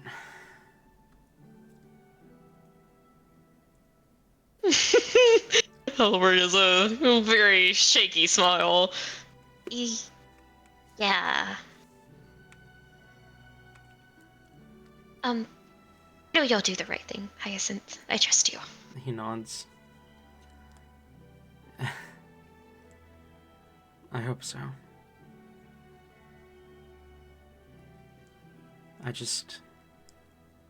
I know this power can... He kind of glances up in the direction that he knows Rain is, as he says. Like, he's not looking at Rain, but he's looking in the general direction that he knows Rain is in, as he says, has a tendency to corrupt.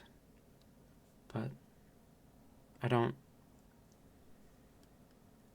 think I'm going to fall to those vices.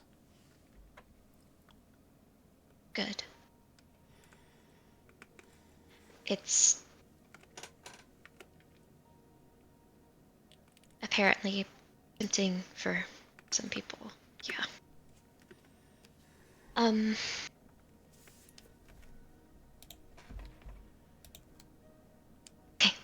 Well, I feel better now.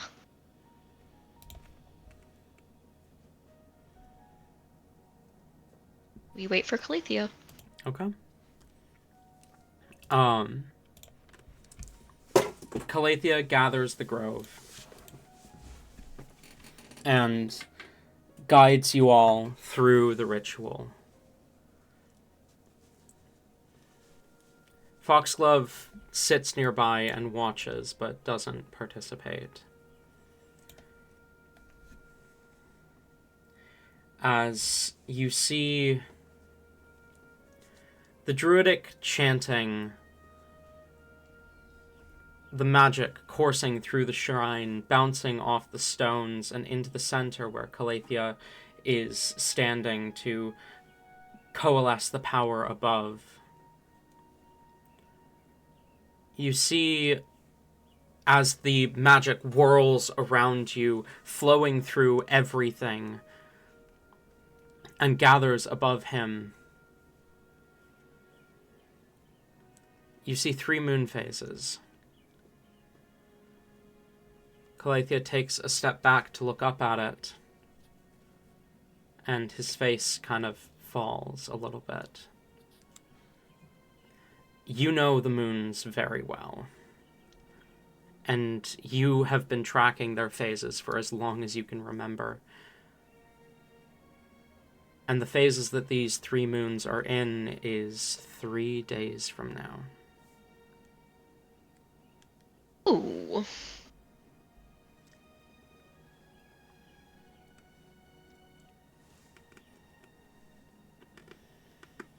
Calathea looks back at you as he says, I suppose we need to prepare for vampires. There's a bit of a murmuring that flows through the crowd as he says the word vampires. As he clears his throat and speaks up. According to Helibor, there's going to be increased vampiric activity this blood moon. We're going to help her if she wants it. But other than that, we protect our own as usual. Is that understood? There's kind of a collective nod before he steps down towards you. Do you want help?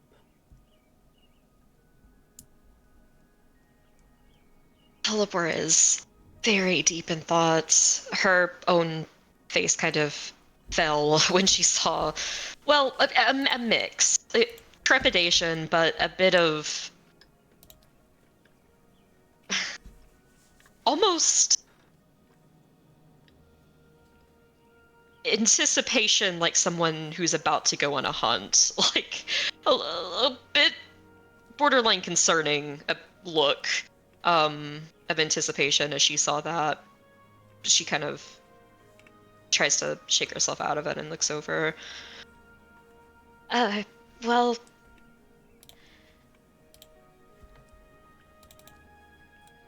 help is always appreciated, but these vampires are very, very dangerous, especially the one who's going to be leading this ritual. I don't want to see anyone else hurt by him. I would rather you stay here and guard this place as closely as you can.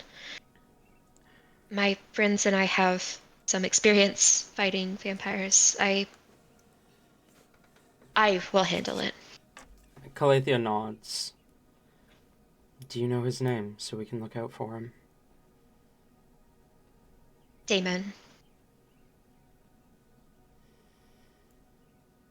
Calathea nods. Alright. We'll keep an eye out for Damon. Please do. Okay. Thank you for helping me with this.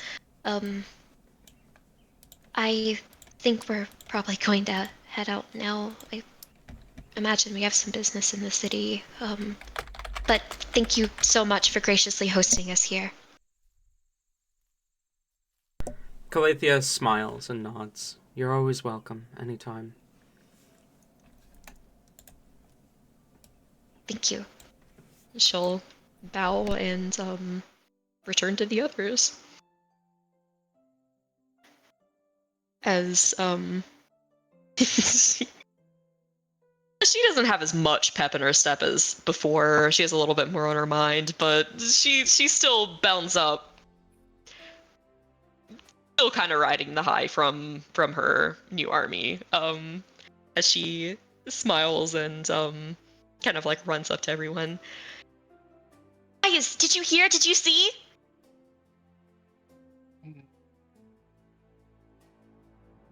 Hear what?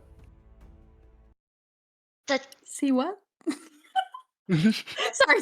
You guys definitely did at least hear that a ritual was happening within the grove. Like, it was not subtle. That you could feel the magic from wherever you were.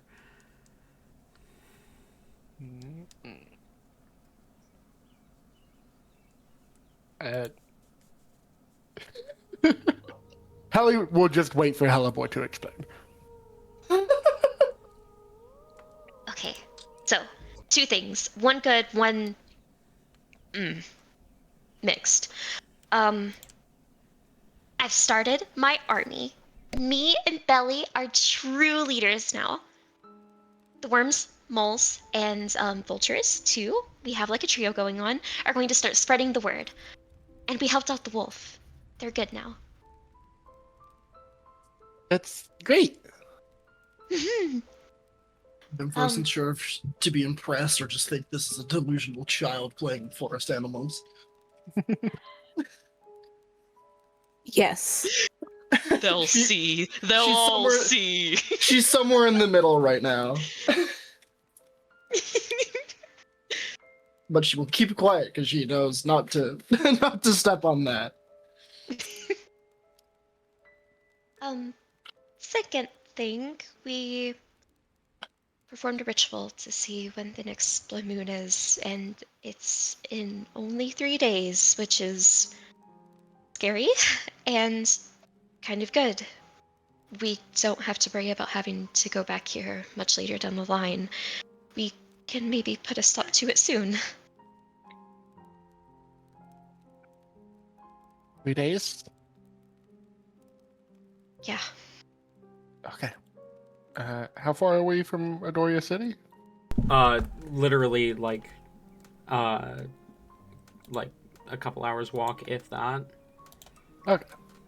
I went to check and was like, all right, it's still fucking loading. Ultimately, get no shit together. Yeah. It's just outside the forest. Ellie will nod and say, "We don't need to go back to the city for now, but we'll come back out here in a few days to deal with that."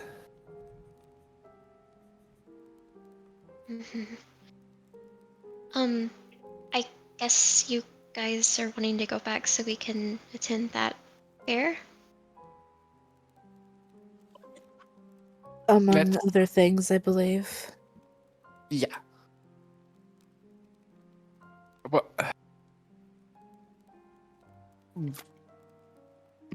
how to say this? Very When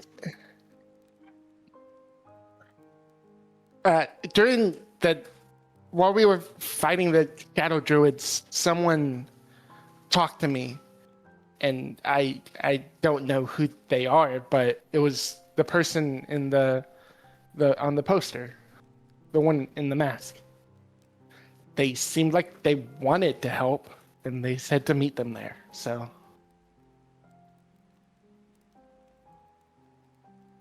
They were, like, there at the ritual? They Were showed they- up. They were were seen and then walked away. But I'm guessing you hearing them, Hallie, happened after. yes, they were willing to stop the Shadow Druid's ritual, so they must not. It's not like they've been spying on us because they didn't know our plan, but they were willing to fight to save you, which is a good sign. For sure. And I mean, if they're part of the same, traveling thing as, like the red tiefling person, they apparently help Foxglove, so, they don't sound like bad people.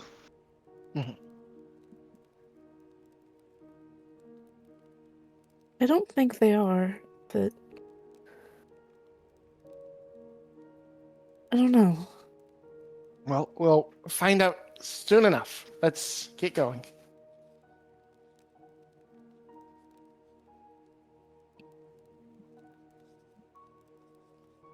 Mm, We get going, I guess. Okay. Yep. Move along. So, is there anything you guys would like to do as you travel through the forest back towards the city? Hallie will explain to Hellebore that she talked to Karina and that Lucifer and Lilith are missing. But I don't think she'll mention that Nightbloom is missing or that the sword was stolen. Okay. Hellebore will specifically ask about Nightbloom. Fuck. Hallie will say, they lost him in the chaos, I guess. I could try to summon him, but it would have to be voluntary right now. Maybe after the Halo's gotten a bit more power, I could force it, but right now he would have to want to be here.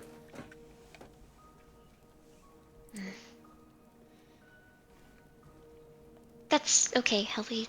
You don't have to force anything. I was just concerned. Yeah.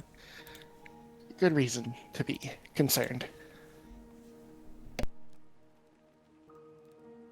Hellebore has been even more attentive than she usually is to Helly, in the last few days with everything that's been going on with her, but she is definitely, while we're traveling, taking the time to try to comfort her as much as she can.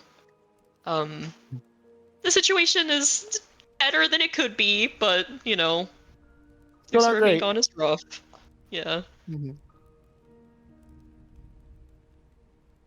But this means I can do my fiends again, my devils. Wahoo!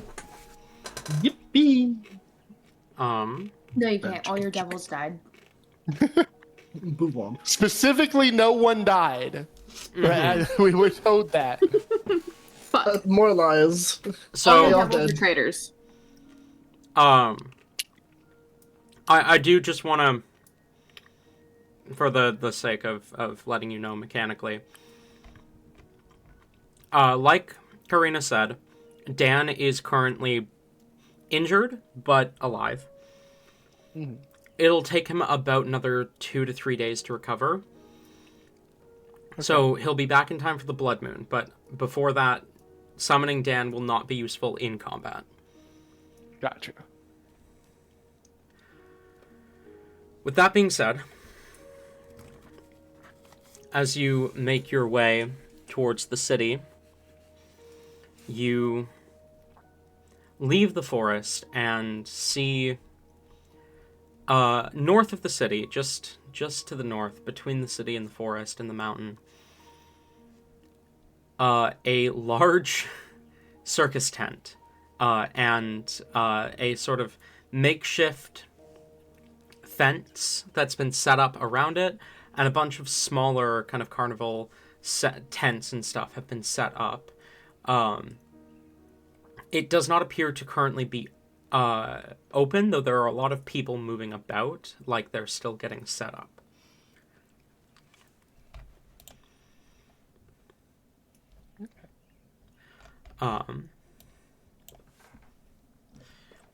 You were only told the edge of Adoria, though you get the feeling that moving towards the circus to meet the circus performer might be the right move.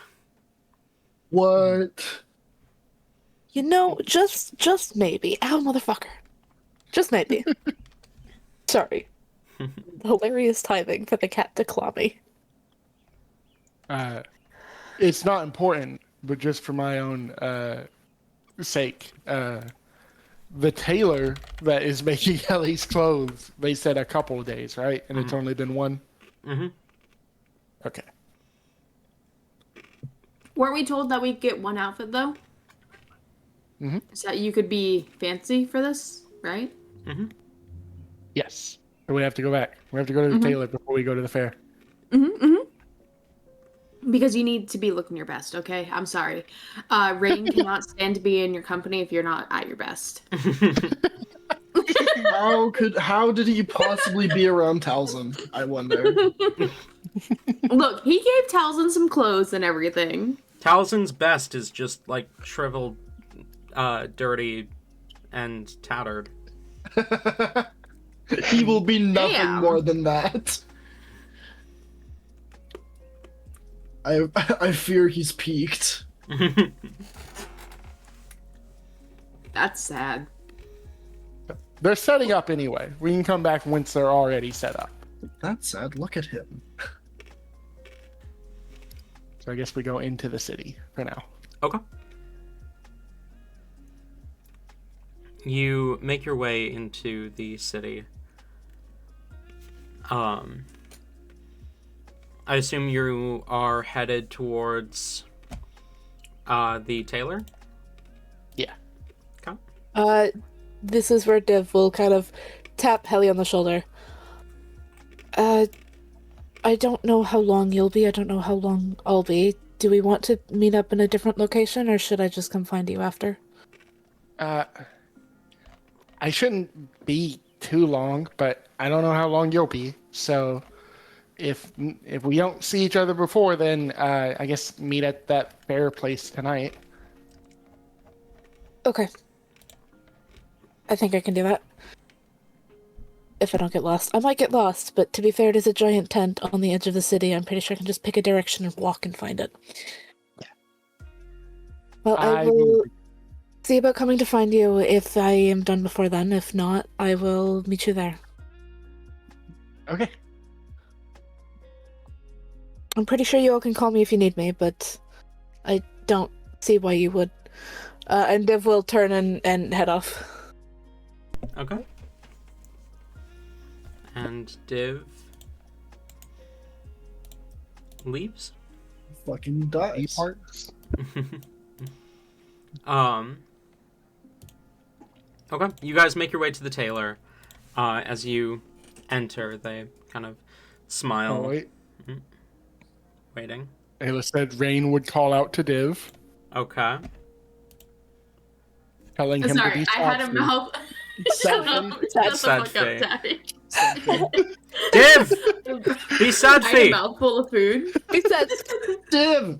Sadfi! Be that fucking shit, fuck! Be said me. Be Sadfi! in response, Div kind of like turns to like face them, gives Rain a bit of a smile and waves, but we'll call back you two as they don't stop moving. They're just slowed down a little. But they pick up their speed and they will duck off in the direction that the docks were. Well, time for a TPK to happen. EPK. TPK! TPK. TPK. As you enter the tailor's, he smiles as you enter. Welcome back. I just finished the first of the outfits. If you'd like to take a look. Yeah. As he pulls out an outfit. Tabby, this is your character's redesign, so what does the outfit look like? Well, I've already posted the art, which I didn't think until after I posted it. That I was like, oh wait, this kind of spoils her dress. But yes, it is that dress. Right, I'm yes. so good at describing things. It is a lot. It is a lot looser and more comfortable for walking a lot than her previous attire. It is also blue with seafoam green flowers on it. Sort of a multi-layered thing going on with a bit of a corset by the looks of it. There's it is I talked to Kieran about the hood part being separate from the rest of the dress so that she can throw it on over her wings instead of having to fit her wings through holes. That's fun. I love that. Okay. But she will step out to greet the rest of the party in this. When Helly steps out, Rain will claps his hands together, and he's immediately looking at Hellebore. Heliport is literally jumping up and down and like pointing at the seafoam green parts. Seafoam! It's seafoam! Oh my gosh, Helly, that's such a good pick! I thought you would like it. Rain, did you help? He did. Nah. Well, most of this was all you. I love the instant confliction of answers. I love it. It's so good. I feel like they both lock eyes after that. I'm just like, here's what happened. Rain, did you help? I say he did, and you say no. We lock eyes, look back at her. I say no, you say I did. I was about to say, like, you guys definitely do that shit.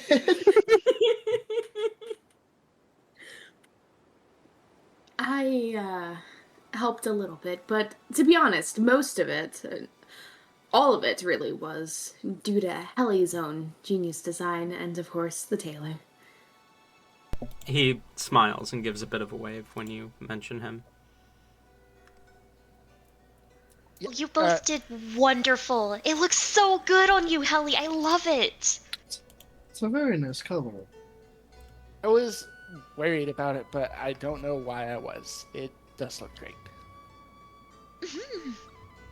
Not that I would ever said see you you have in even- one. Oh, go ahead. You have even more outfits coming? Yes. Well, I felt like I could be more prepared for what we're doing out here. So I thought more than one would be nice for different weather and all that. Just fine. Don't worry, Helibor. Frederick paid for it. Frederick getting the note. Like, what the fuck? Gift from my cousin. Yeah, hold on. Can we do that? Can we just have them send the bill for No, That's crazy. Don't worry, my cousin will pay for this. Who's your cousin, Frederick? What? Right. Your Right, cousin's you start- fucking who now? Rain just starts splashing the ring around, just being like, he'll pay the bill. Ray going to pay for anything, wiggling the finger. He'll pay for it. Put it on my dad's tab. So sorry. I want to get this clear. You want the tailor to mail the bill to a different country. Yes. No, that was a joke. That was a joke. No, because please Rain's do it. already paid. Please. Rain's Oh, already that's paid, true. though. Yeah. But like, hear me out. It'd be really funny. Hear me out. We go back. This is an excuse to go back and refill our wallets. Yeah. Hear me out. It would be a little bit goofy. Dare I say, a little bit silly. We're gonna send Fernick an outrageous candy bill at some point in time in this campaign, okay, guys? Yes. It'll be so much. He'll be like, what did they do? Buy the entire fucking shop? Comes and visits and we're just running a store. And, I like and us Ruth's treating like, her what? as like he's our boss and these are like expenses for our adventures, so we have to be reimbursed for them. Fucking verdict being like, they've done it again. And it was just like, this is what I said about adopting a handful of adventurers. They're expensive. Yeah, I know. It's fine. Sometimes- it's fine. Yeah. It's harmless. It's harmless. It's fine. Sometimes we make enough go to pay for ourselves, and sometimes, well, we buy whole candy shops. Sometimes Daddy Verdict needs to step in. And sometimes we're greedy bastards who also like to give away a lot of our money to our criminal organization who also, you know. But yes. Rain using that to fund the shit he's doing with his organization. It's like, fuck, he's at it again. Bert, Go on. sorry, it's a tangent. We don't need to go on tangents anymore. Let's stop this here. Despite the news this morning, I think Helly is noticeably more smiling now as she is admiring the dress.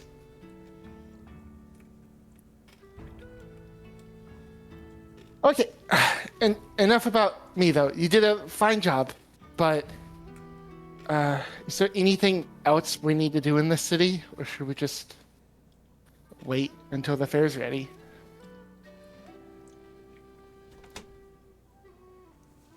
Have you guys ever been to a fair? No, No. they don't really have festivities like that in hell. Well, I suggest we go to the fair right now then. They do have some things usually as they're setting up to help entertain the crowds. Come along. And Rain will lead the group towards the fairs. We get there and the people setting up just like, why the fuck would we have something ready? Fuck off. Yeah, We're yes. setting it up right now. What the hell? Go away, huh? Let us work. You think we have a pre-set up? Okay, hold on. We'll get Who pregnant. has actually been to a circus? Circus, no. Carnival, yes. Yeah, Carnival I fairs. same. Who all's been to places? I've like that? been to a fair. You're I've the been There's- to carnivals and fairs. Mhm. Circuses There's a- are cool until I think about how much animal cruelty happens there. Yep. Okay, circus is kind of a broad term now, though, as well, because a lot of circuses these days don't even have animals. It's just the people. Mm-hmm. But I do understand Um, what you mean. There's a lot of animal cruelty when it comes to animal circuses. Mhm. Any of the like carnivals and fairs I've been to or been a part of normally set up one day and then open the next. Mhm. Well, not even one day. They set up like a few days and then they'll Mhm. have a Mhm. grand opening day where they open at 9 and go till whatever time at night. See, most of the time, whenever we've gone like early when they're setting up, we get offered like tours and stuff like that. And get to talk with some crew. I don't think I've ever shown up early. No? No. I mean, Some places will actually promote it as well. How interesting. How queer. Maybe that's just something that happens out here. maybe. Well, I accidentally doxed myself because it only happens out here. Yeah, this specific part. Idiots. I'm going to your house now. I look up carnival tours before they set up. I find your exact address. Yeah, they only happen in Germany. You've just doxed yourself. As someone who's been to Germany, I can tell you that's a lie. I mean, they probably do. I don't know. We didn't go to any. They only happen near Hamburg in Germany. I don't even know if Hamburg's in Germany. This fucking guy. Pretty sure it is. I'm like 90% sure it is, but I'm not 100% sure. I think Yikes. Hamburg might be the only German city I can name. Berlin? Yeah, sure. Bavaria. I was about That's to not- fucking say. That's not a city, that's a wall, dummy. Oh my fucking god.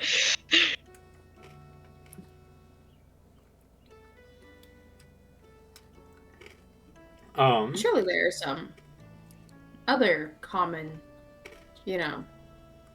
German cities, right? We go to the fair. While they're setting up. We do. I'm ending this shit now. Should have ended it sooner. Oh man, I just thought of okay. I don't even know if I want to say. I just thought of something to put into Aurus. Oh my god. Oh no.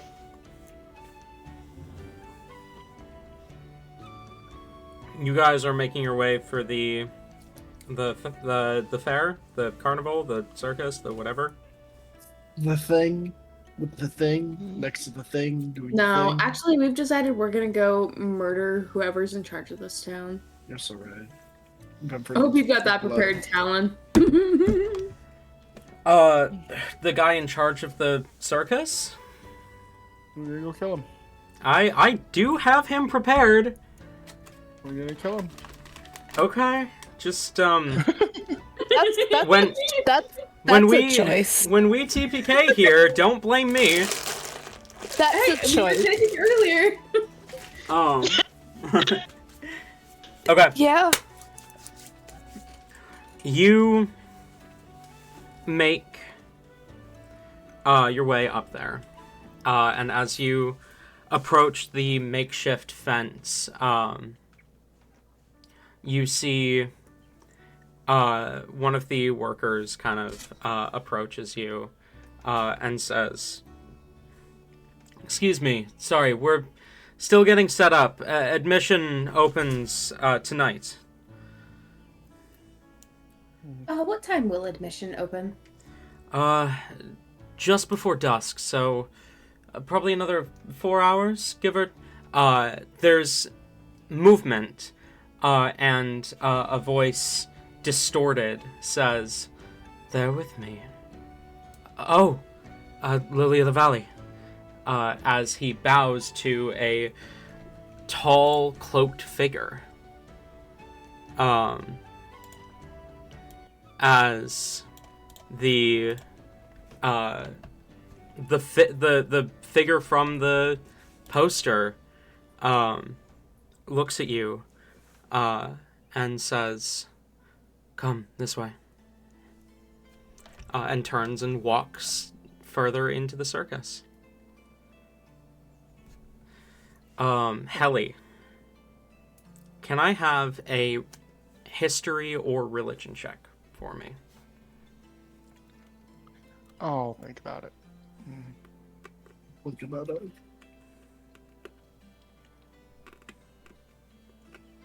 Do I have advantage? Sure. Okay. Alright, with advantage, that is a 22. Without advantage, that's a natural one. 22. Joy. I believe I've already told you some of what you would know about the Lily of the Valley. An entity... Vemfer, you roll as well, actually. Let's see. Am I at advantage as well then? Or Yeah, no? sure. Sure. What are we rolling again? History? A history or religion? History or religion, yeah.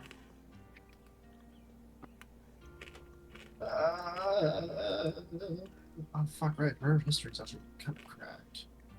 That's a terrifying leap of the roll. Math? Please? 27. On history. 27? Yes. Okay. You...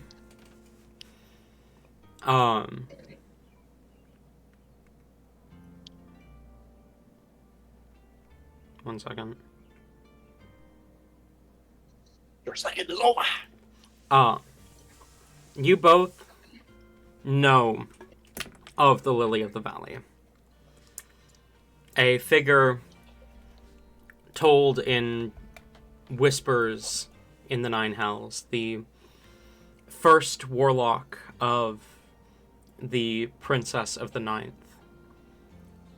Or the first warlock of the Princess of Hell, sorry. First warlock of Teori. A figure of immense power in during the War of Heroes, who disappeared the day the sun fell. Some devils claim that she still walks the earth, still walks the world of Azius, and she's often spoken of like a sort of boogeyman. The deal that Teori made with her was not a standard devil's deal. It was not one where Teori would own her soul. It was one where Teori gave her power for next to nothing in return. Some people believe it was Teori had been threatened into it. Some believe that Teori was desperate. You two specifically would know better. Teori was repaying a favor. Either way,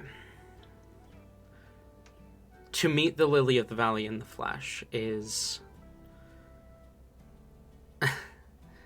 certainly not something you necessarily expected.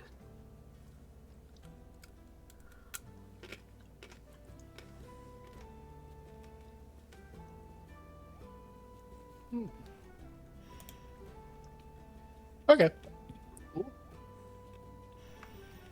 I assume you follow?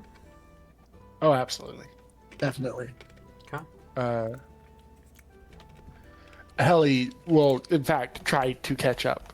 Like, walk beside them instead of just following. And she'll just say, so, are you, like, the real one, or are you just, like, copying them? She looks down at you, as she smiles and pulls off the mask. I was just about to say, I can't see the smile. That's right, you can't see the smile. But she looks down at you, and instead of speaking, she just pulls off the mask, and you cannot see her face. It is like staring at a glitching computer screen. Not that Helly would know what that is. Mm-hmm. It is impossible to focus, like she has been censored, which is exactly what the Lily of the Valley would have been described as looking like beneath the mask. A face you cannot see, blurred and contorted, distorted, impossible to focus on. Then she Her and this would have a great time. then she just puts the mask back on without saying anything. Helly nods and says, so either real or a really good copy. The Valley nods, and says, whichever is more interesting for you. Do you know who I am? She looks you up and down, as she says, that is a difficult question to answer. Because you don't know? I know who you'll become. Helly has now lost the whimsy. She was having fun with this conversation, and now it feels, oh no, puzzles. Oh god, I have to think. Oh shit. What does that mean? She does not answer. Okay. Telepathy to Helly. How cryptic. This will be fun. Yeah. We continue following then. She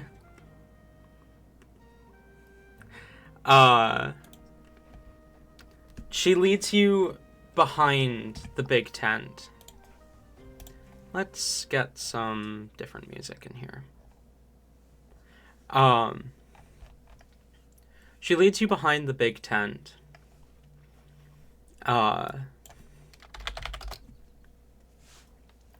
And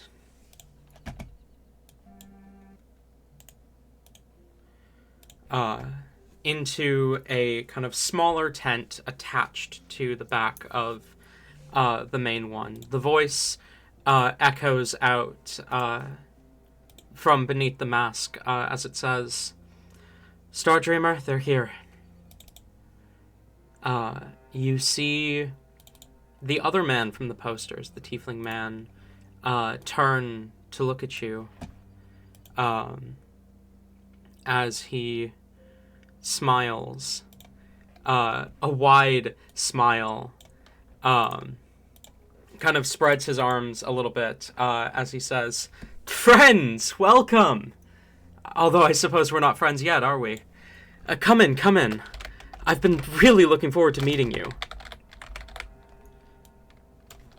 Oracles. Helly kind of mutters that to herself. Telepathy to Helly. I like this one less. Oracle, is that what you think of me? You think so little of me?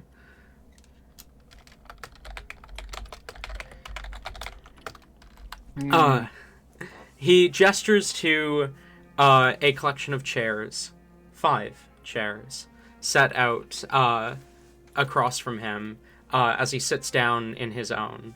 The Lily of the Valley remains standing near the entrance of the tent. Not necessarily threateningly, but certainly unnervingly.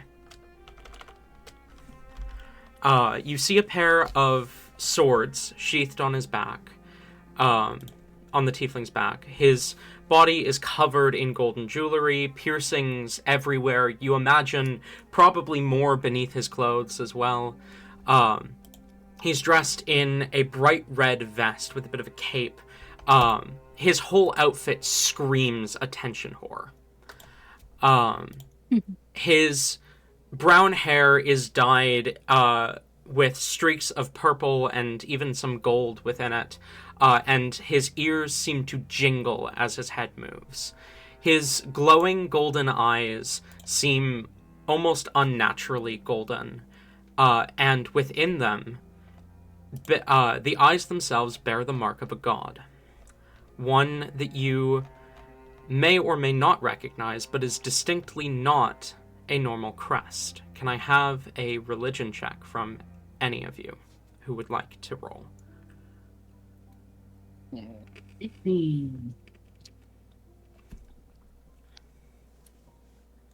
16.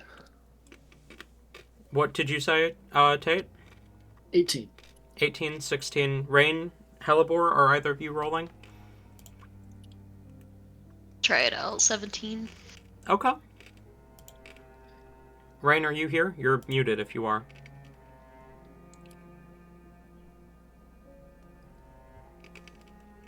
Me tries to frickin' unmute, manages to minimize Discord. That was lovely.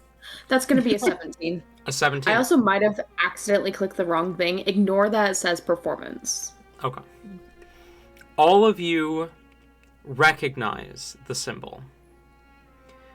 A circle with a tail curling down, or curling up then down. The symbol of Chaos, god of chaos. As he sits back in the chair, he smiles, looking at each of you. Then his smile kind of drops a little bit as he looks at the empty seat where you imagine he set aside a spot for Div. As he says, "Where's the rest of you?"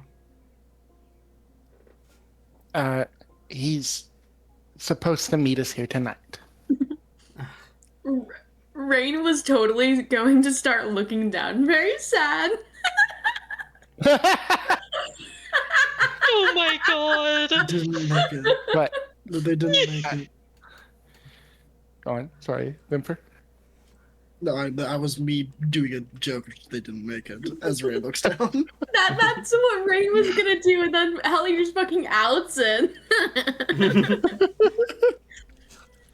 I'm surprised you didn't know that already. Look, I'm not following you. There's just certain things that people like me know. Don't worry, there's not many people like me. Okay. Let's start from the beginning, alright? You all have a destiny. It's not a term I like to use very often. It's not something that a lot of people know exists, like know for sure is a thing sometimes. You know, there's prophecies, but they're flexible. But at this point, definitively, you all have a destiny. Your choices led you to that destiny, but now you have a destiny. And I know, because your destiny falls under my friend's domain. His eyes kind of flit to the Lily of the Valley, then back to you. You were, I believe, the Lily overheard you talking about wanting to come to the circus earlier, which is great. In fact, I would like to offer you free entry to our little tournament that we hold. But I have to ask you to throw the final match if you make it to the finals. Why? Because the first place prize, she doesn't want you. She See? Beg your can't pardon? take you, in fact.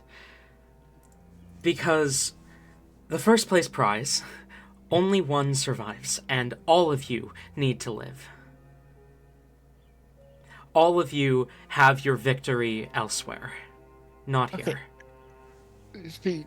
Helly kind of like waves a hand. Hold on. All right, you're not really selling this great. Why would we want to join your tournament if we're not allowed to win in the first place? Second place prize is really good, but it's more about the glory of combat, right? It's fun, right? The life or death thing doesn't come until you've won already. It's just a bit of harmless fun before that. I don't really want to fight in a tournament. I'd rather not. That's We don't need to really make ourselves too known here. all right. We We are- have got no reason to participate, really. No motivation. Unless that second So why place don't- prize is real good. So why don't you motivate us? Vemper heard the word fight and is already like, no, wait, let me, guys, Huh? please. Wait, hold on. This is something. Vimper, the vampires don't know Vimper's connected to us. Vimper could participate in that. Vemper totally good. The Vemper would have a good time. The second place prize is 20% of the collected entry fees. So every person who enters the tournament pays a 10 gold entry fee. Usually we get 20 to 50 entries depending on the city. And so, 20% of that comes to like 40 Gold to... has no use to us. Let's be honest. I was gonna say as soon as the prize was revealed to be money, Helly kind of rolls her eyes. If you're not interested, that's fine. But regardless, participating or not isn't why you're here. Why you're here is her. And he looks at Hellebore. But I'd rather wait until the Valley gets back with your fifth before I continue, because they're a part of this too. Okay. No So, one notices that she's left, maybe? Or is she there, actually? Did she leave, or is she still there? the Valley's gone. Yeah, Oh, okay. What, guys, what was the valley? It's barren The land last now. time- What happened? The last time you talked about the Valley, she was in the corner watching us. So Did I forget to have Azpai send her to look for Div? Yes. yes. Yeah. Okay, I totally thought that he did that. She just fucking despawned. I totally Crazy work. thought he said that. Nope. Sorry, instead he would say, but I'd rather wait for your fifth. Valley, could you go get them? The Lily of the Valley nods and then vanishes. And then, steps out, disappearing. Until Hellebore is now sitting in silent panic. Until then, I need to be clear that I'm on your side.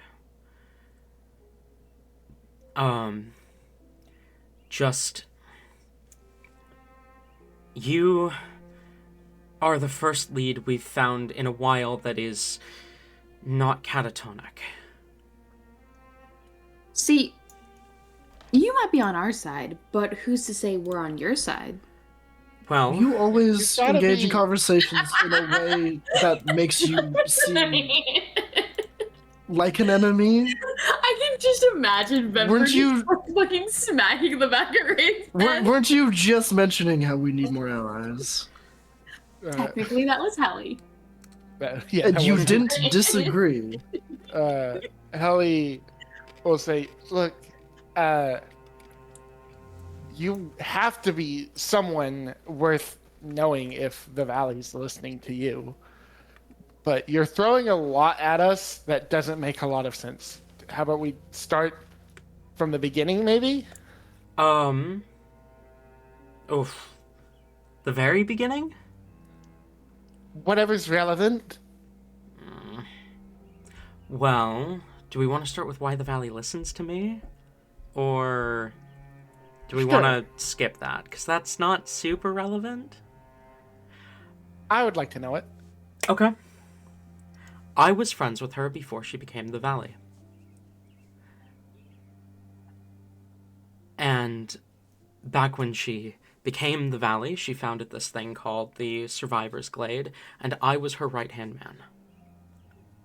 I was known at the time as Sakura. When the war ended, the Glade was... We weren't necessary to it. It still exists, as far as I'm aware, led by someone new bearing the mantle of the Lily of the Valley, but not any of her powers. If I'm not mistaken, you're the daughter of Hell's princess, right? Ellie nods. Your mother may have gone a little overboard with the amount of power she gave the Valley. And combine that with the fact that me and the Valley happened to be in Death Jungle when Adej cursed mortality, and here we are, still alive. Well, everyone Okay. around us has fallen. I'm sure Mother will be happy to know that the Valley's still around.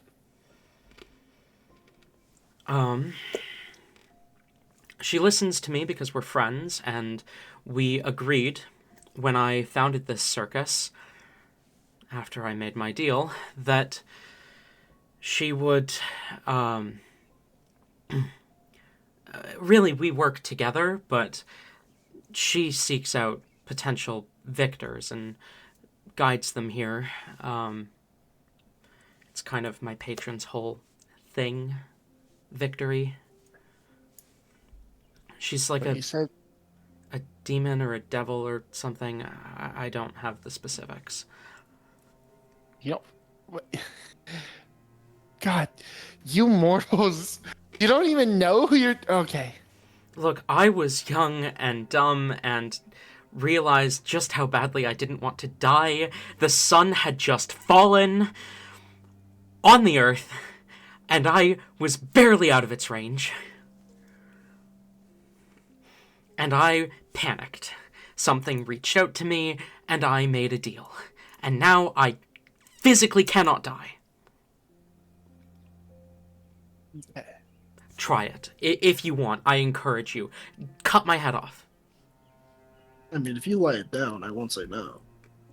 He stands up and just holds out his arms. Ellie just kind of nods to Vimper if she wants to. Sure. She gets up, grabs the axe, and aims for the head. You split his skull in half. Or split his neck, or however you deal this, like, clearly fatal blow. As you pull the axe back, you watch the wound stitch itself back together. As he kind of smiles. My Lady of Victory will never let me lose. I'm beginning to like you. Interesting. Still hurt? He nods. A lot. She goes and sits back down, and will definitely be licking that blood. You know, I know plenty of devils that would consider this a detriment to you if you can still feel pain but can't die from it. Yeah, it's, there's a reason we do this circus. How's that blood taste? It tastes radiant. And I don't mean that in a, it tastes really good. I mean, it actually tastes like god blood. And there's like even visible speckles of gold in it.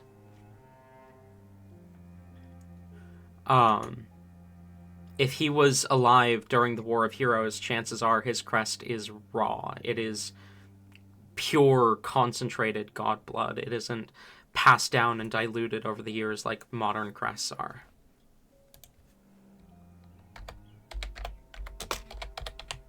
Emperor's having a great time. As he kind of rubs at the spot of the wound and says, "So, we traveled around for years looking for any way to please my patron before we came up with the circus idea. A traveling act of combat, victory, small victories like the games, the pin the tail on the owlbear and the ring toss, up to the grand victories of the tournament. It's enough for her, keeps her satisfied.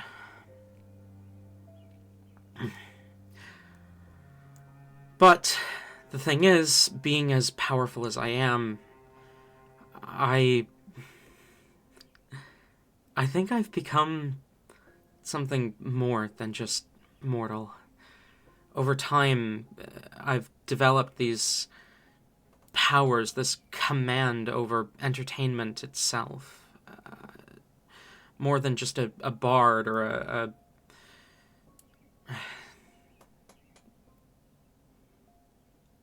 it seems more divine. Or something else. I don't know. I've found a couple others like me. A young girl named Sally. She has command over time, but she was born mortal.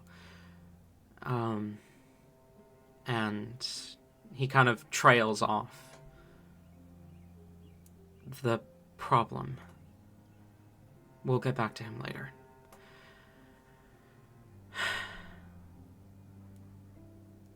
The thing is, we kind of have a sense when something is going on. Something big. I don't know exactly what it is. Something is stirring deep below this plane and every other plane. Something big, and it all revolves around you. That's why my patron doesn't want you. Because you're needed here. Your victory lies here. But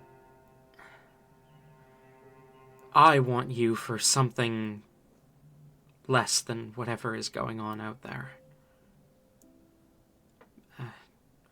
I guess it would be better to say the Valley wants you for something less than whatever is going on out there.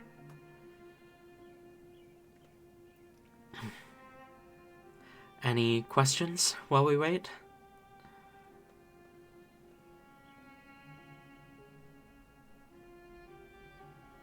Do you still have pinned the tail on the owlbear? You'll have free admission to the circus while you're in the town, while you're in the city.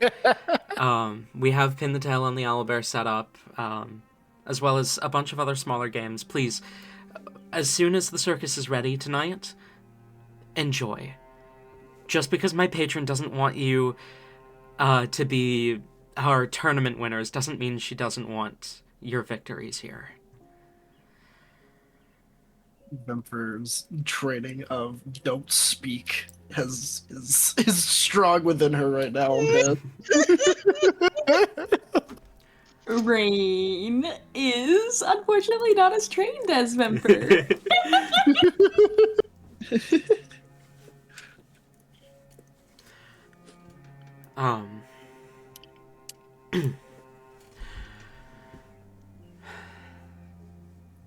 He kind of glances to each of you, waiting for any other questions you might have.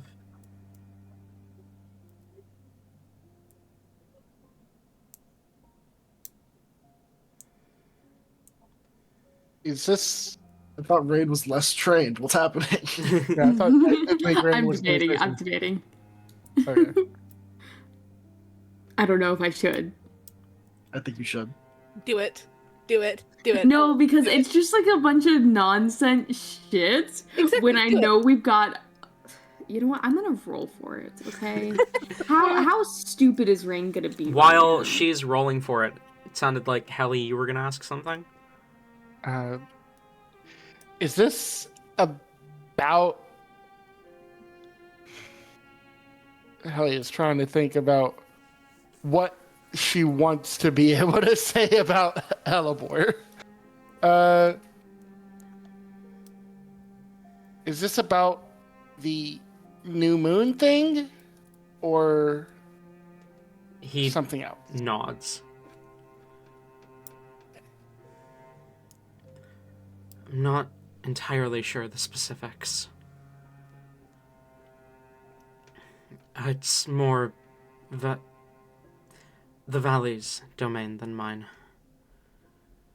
We've just been searching for answers, and she's the first connection that we've seen since it all began that wasn't too far gone or otherwise indisposed.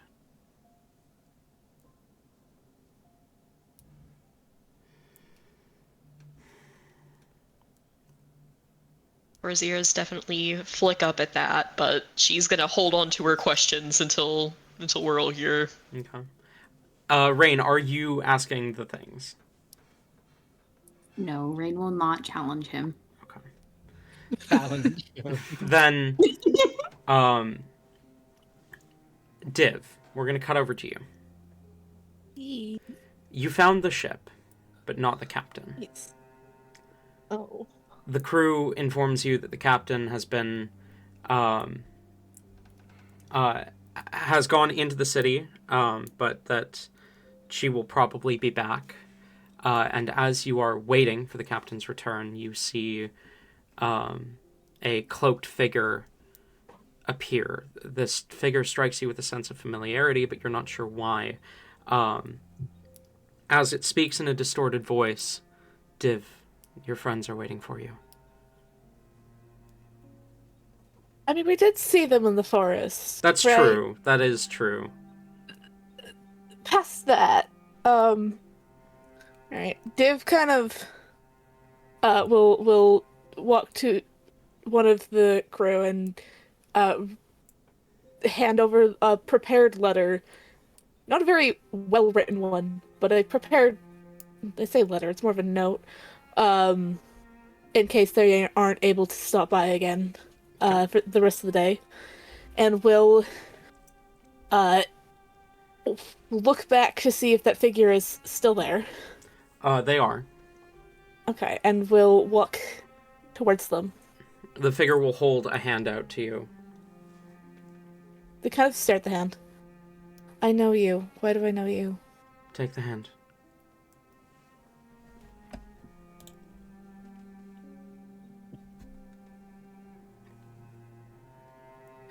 I hesitate for a few moments before, like,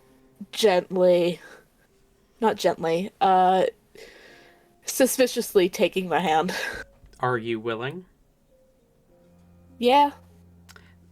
The Lily of the Valley casts teleport. As you appear within the circus, they lead you to the same tent that they led the party to. They appear and Div immediately goes, "Well, what the fuck, stop doing that." As they lead you to the tent, they push the opening further open and gesture for the last chair as Aspai smiles and says, there we go. Our last guest. This is really, really fucking weird. Okay. Dipshit. It's you. He looks at you and kind of rolls his eyes as he says, you got a new face. I thought I recognized that fucking scent. The smell of your ego. Uh-huh. Still fucking pink, I see. Why did I have to come here again? What is this? I do you want? have questions for your friend, and I wanted you here. Wow. I, didn't realize you Still changed needs your an name, though. What name? That's besides the point.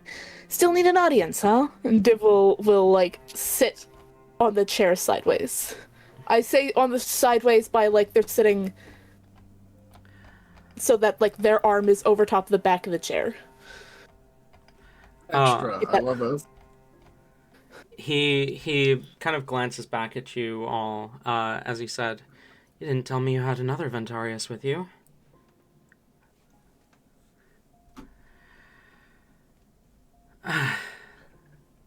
It's hard to tell how much you already know about us and how much you don't. I suppose that's fair. Right. So, I'm sorry.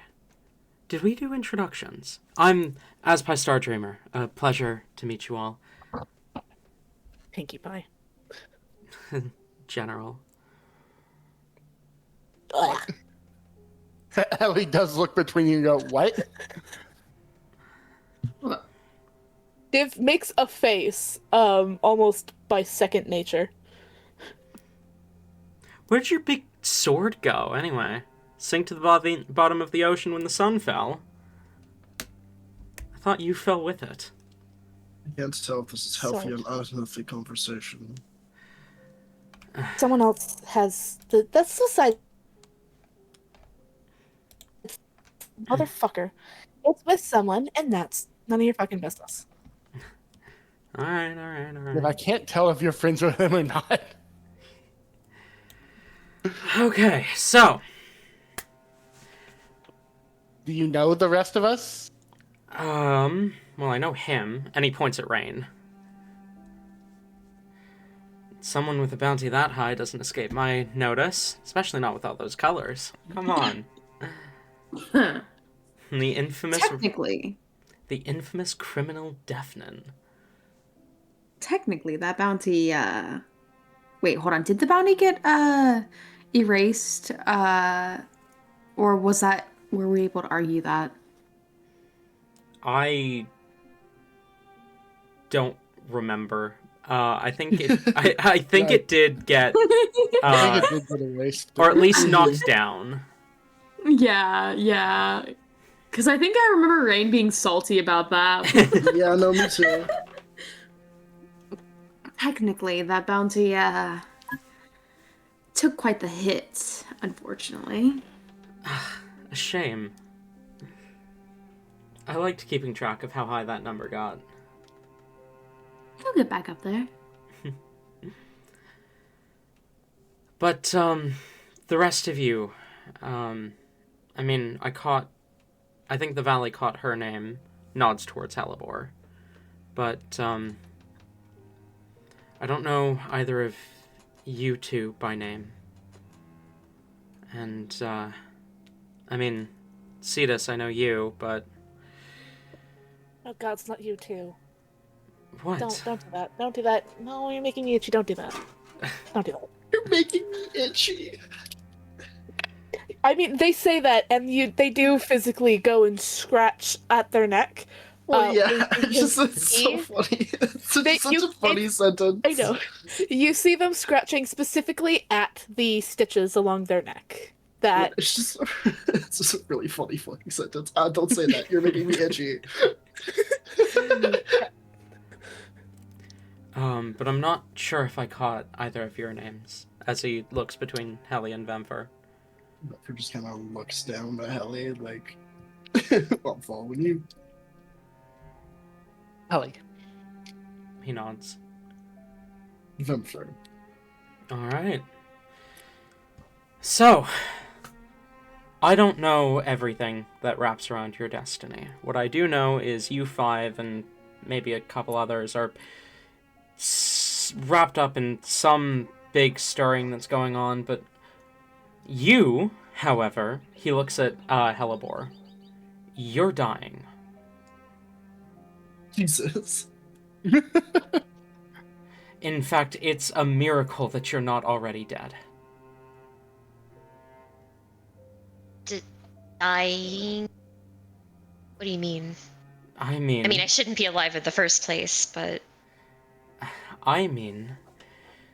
okay, this might be hard to hear. You have a tadpole in your brain.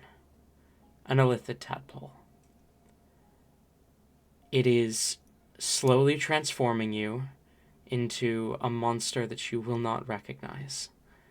It is why you transform under the light of a new moon, and it will destroy all that remains of your soul if you don't get it removed.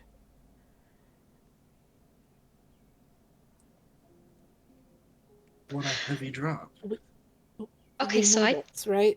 We know knew this? about the illicit part, but there's literally how did it get in there? How does that even happen? Typically, victims are taken in early adulthood. They usually remember it. The tadpole is placed on their eye and it burrows its way into their skull. Usually they're kept until they transform. I'm not sure how you escaped or how you managed to do so with no memory of what happened. Or like holds her eye at that. Like she's a shake. Like that's. Ugh. Transformation usually takes a couple of weeks to a couple of months at most, so it's a miracle you're still alive. I'm glad we caught you when we did. Who knows how much longer you have left? How long has this been happening? Have you been transforming under the new moon? Like, my first one was probably when I was around like 10. I've been doing this for 80 years. I'm sorry, what? You hear a kind of noise of surprise from the Lily of the Valley behind you, as she kind of creeps around on all fours, oddly enough, before standing up straight next to Azpai, and he kind of like looks at her, gives her a really confused look, and she speaks up. 80 years. Viver's on edge, is ready to go. You have been transforming under the new moon for 80 years. You've been infected for 80 years, and you haven't fully transformed. I might. I feel like she's too uncomfortable right now to really even like hide it. She messages I think actually Rain right now. It just says Do I say it? Do I mention Icky? Do I not? What do I do?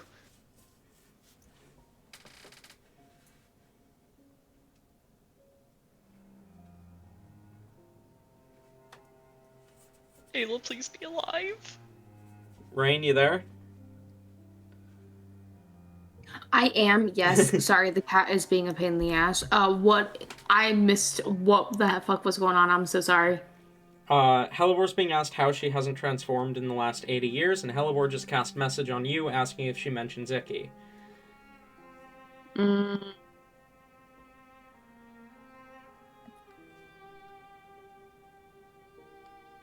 Rain. Rain will respond with,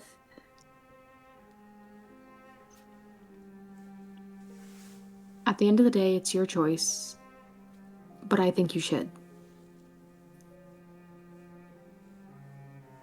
She gives the smallest of nods. My body is host of multiple entities. There's another one I think that's been preventing that from happening. It's why I don't hear like the song either. I have a not okay. I guess demon's the easiest way to describe it. We'll just go with that. Also, in my bed. The Lily of the Valley nods as she says, "So you know of the song then? The song of the hive mind?" I have a friend. They're the only person I've met like me, and they're the same. Like they have been transforming for a long time too under new moons. Like hundreds of years. Her name's Finrare. She hears the song. I I heard it for a moment when I asked the demon to let me know what it's like.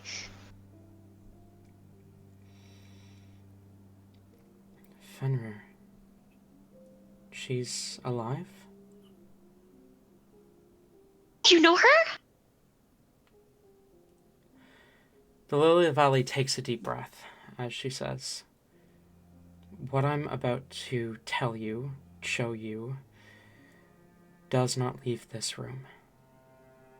What I am doing is an immense amount of trust. I am about to show you my face. Well and truly show you my face. Nobody has seen this since the War of Heroes." She reaches up and pulls off the mask, and you see at first that same kind of blurred, unfocused, weirdly demonic appearance. Then she takes a deep breath and it fades away as you see instead a woman with purple skin, long black hair hanging in front of her face, a pair of dark horns, a scar over one cheek, one purple and one black eye. As she says, "I've been keeping an eye on my sister's descendants for a long time. Of course I know, Fenrir. My name is Felicity Arnauta."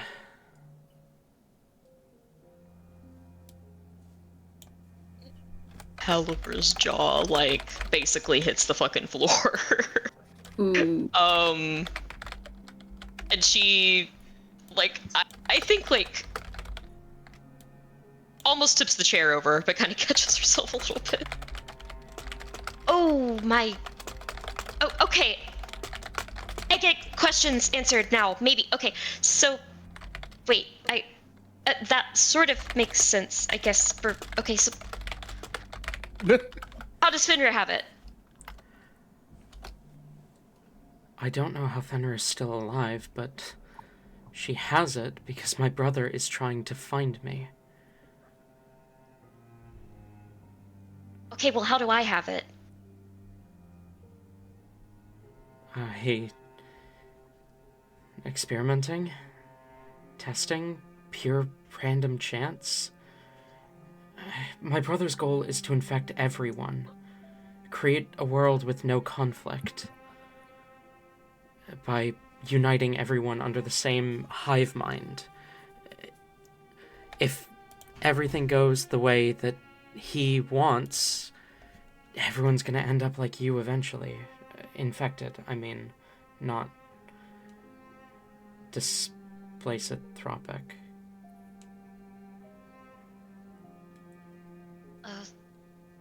Uh-huh.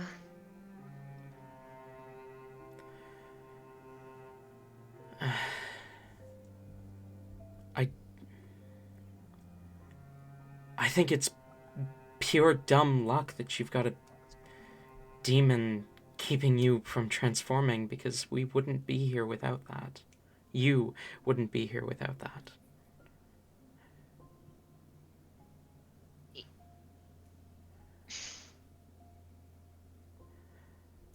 Yeah, I guess there's a lot of dumb luck that's been into me being me, huh? Oh, removed? You mentioned removed? Is that a thing that can happen? Because that'd be really nice. It's possible, but if this thing has been growing inside you for 80 years, that might get more complicated. Grow. Is my brain just a worm? I Wait. don't... Is that why the worms took to me? I'm sorry? It. I'm building an army. It's a whole other thing. Continue. So it won't just crawl out of my ear or something? Like, it's not that easy, I'm guessing. The easiest method of extraction requires removing both of your eyes. Of course, there are Oh. more complex means of extraction that are a little more difficult, but not necessarily as risky. I wouldn't Could he be any less dramatic? I wouldn't recommend taking out your eyes if we can avoid it. But first and foremost, do you know what my brother is doing, what the hive mind is doing? Beyond just their ultimate goals, what are they doing right now? I don't know. I I mean, I don't really have any communication with them. We we ran into an illithid a little bit ago, but it was just for a moment. Like, we were attacked and then we ran away. There was no talking, but I mean, I don't communicate with them. Iggy, make sure I can't hear it. She nods. Right, I suppose that makes sense. Okay,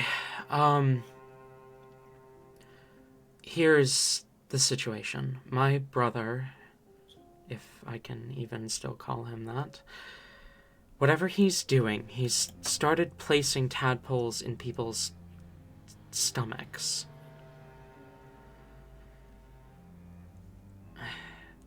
They've been putting people into these catatonic states. They don't transform, they don't have anything to feed on, the people just collapse.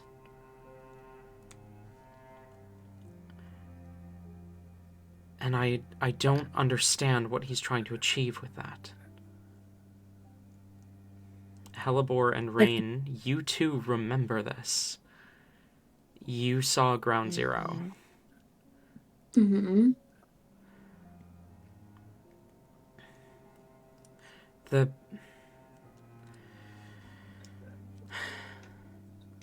I don't understand what he's trying to achieve. We've been trying to look into it, but we haven't been able to capture any illithid alive, let alone any illithid that isn't too far gone. My mask is the only thing that protects me from him at the moment. But he's convinced that Aspai, Stardreamer, has some connection to me. He's right, of course, but the last thing I want is to become part of that.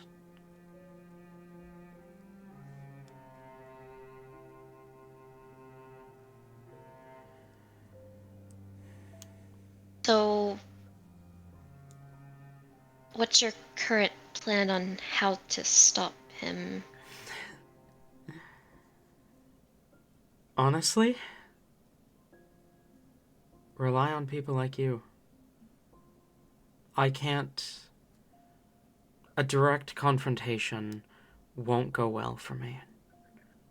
He knows how to push my buttons, and every piece of him is gone, replaced by that monster.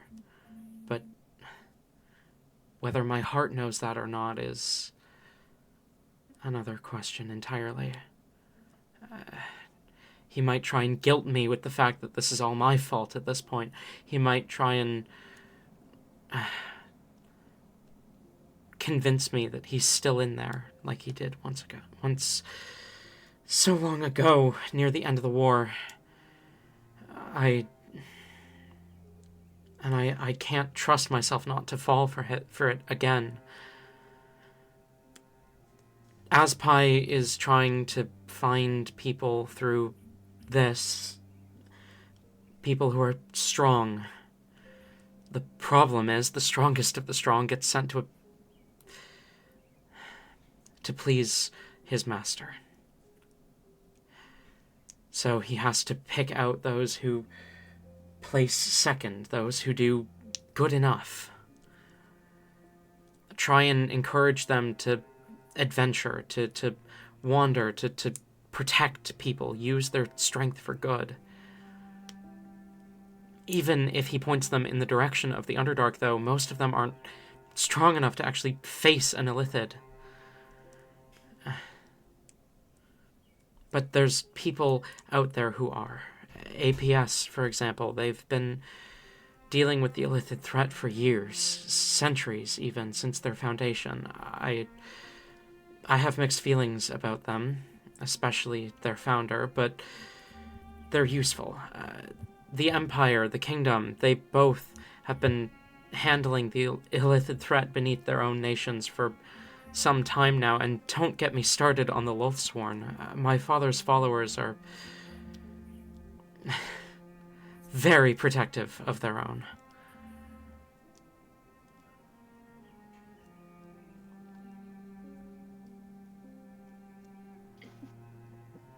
Sorry. I've been thinking about it and I can't help it. But when like he wasn't it him that reached out to Rain that one time? Did Rain tell the party about that? Yeah, he did. Okay. Did Rain? I'm drop pretty sure. name, though. Yes, like I'm positive that was mentioned because like I don't know if Rain did drop his name because I know that was a big thing for Bina. Bina, do you remember? Pretty sure the one thing I remember you specifically saying that you left out Rain was did. him Rain, mentioning. Yeah. I do remember now because Div commented on him. It did. Rain did mention it. Okay. The only thing Rain didn't mention is him being like, "You remind me of a guy I once liked." Yeah. Rain left that part out. Yeah.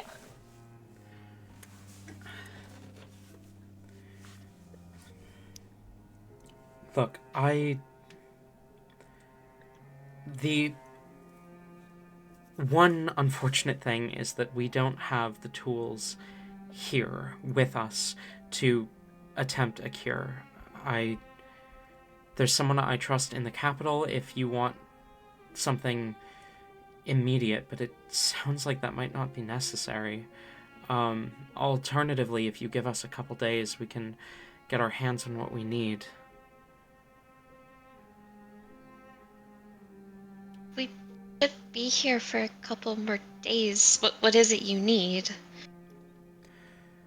Couple specific scrolls, couple tools, and a powerful sedative to knock you out so that you aren't feeling the immense pain through the whole procedure. Snake. That is in character. Div just kind of looks to Helly and goes, "Snake."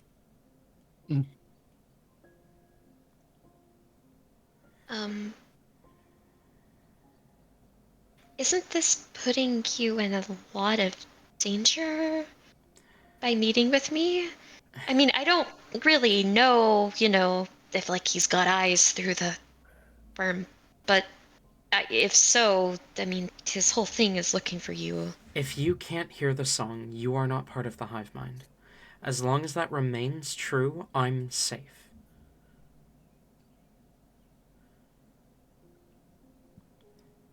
But if you are ever tempted to listen to that song again, everything you know about me ends up in his mind as well.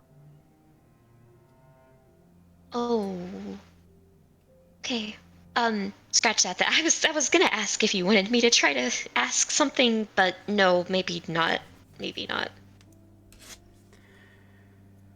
That's a good way to get everyone killed. Apparently. Um, Quick question, though. Rain, didn't he speak to you at one point? her face kind of falls as you say that. Yeah. Yeah. Is any of that relevant here?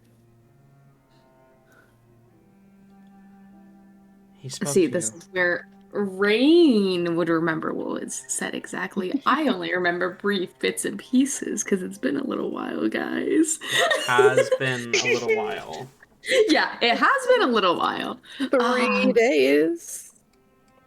It has not been 3 days, Bina. Okay, I don't know where the fuck you. It's How has it been? a little while in real life, Bina. Yeah. Yeah. I thought you meant for Rain. I thought you meant for Rain, okay? No, it's been a while for Ayla. She doesn't remember what was said. I don't remember specifics either, but I believe it was he basically warnings. I know that much. Yeah. It was. Yeah. He said like he's not your enemy. Mhm. And like this is not how the world ends. Like I believe he said like he refuses to let the world end here because he has his own plans. Yeah. And that he's not your enemy. Rain will relay the information that was told to him. Except for the flirting part. We're leaving that part out. What? Necessarily flirting, but yeah, no, it's still funny. Would really be funny for you to mention it. You see Felicity kind of nod along. There's a look in her eyes that you don't even need to roll insight to clock as hopeful, but you see Aspi notices it and kind of elbows her as he says, "Remember, he's gone. Nothing of your brother remains." Right. Okay. Here's the thing. You can't believe a word he says. If you encounter him again, you cannot believe a single thing that man says. Because he's going to use any tactic he can to get in your head, to convince you he's on your side, to convince you to become part of his hive mind. Can people roll insight? Oh no.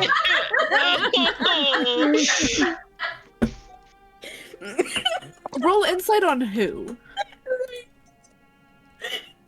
13. 15. The Who are we lily rolling insight on? Rain.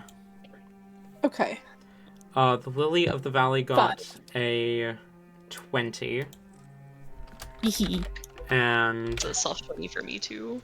Aspi got a what is your insight bonus? Aspi got a 17.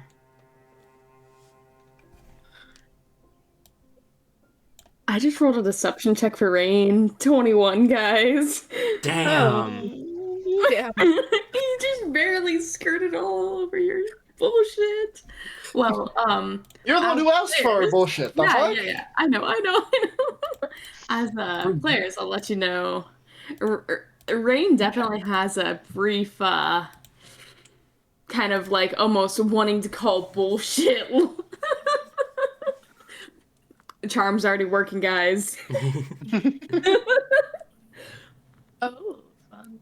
There's a brief doubt for sure. Rain's not entirely trusting of these guys either.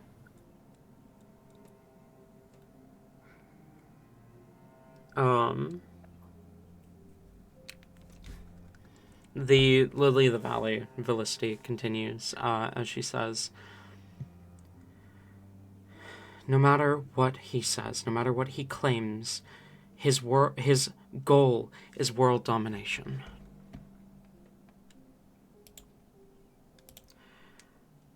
He is nothing but a monster by this point, born again in naught but name, to shatter worlds to be thy aim.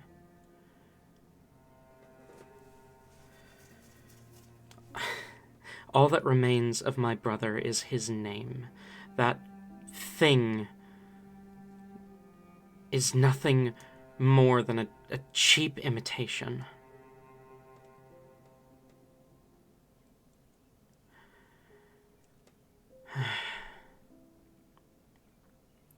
So, trust me when I say he's not to be trusted.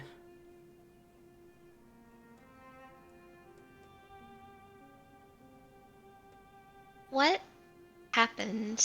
Like, what's the... If you don't mind me asking, I'm just curious. Like, how did this start? A story of the gods' hubris. He made a deal with Hexracel. Hexracel would give him power, and in exchange he would be a test subject for a new idea. Hexracel placed the first tadpole in his brain, and when the sun fell, I made the mistake of trying to heal him. The glade, we had this fountain of life, essentially, a brine pool deep in the Underdark. Could heal any injury, and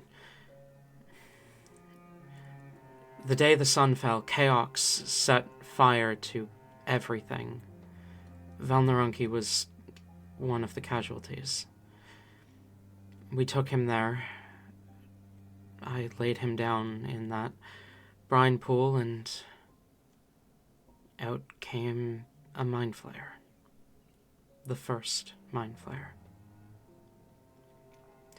Eventually, over time, as he gathered more power, he escaped his flesh and became something called an elder brain, the center of the hive mind, a massive living brain and nothing more. Ironically, I think he lives down where the glade once existed. Beneath the kingdom, it would be. Where Death Jungle used to be.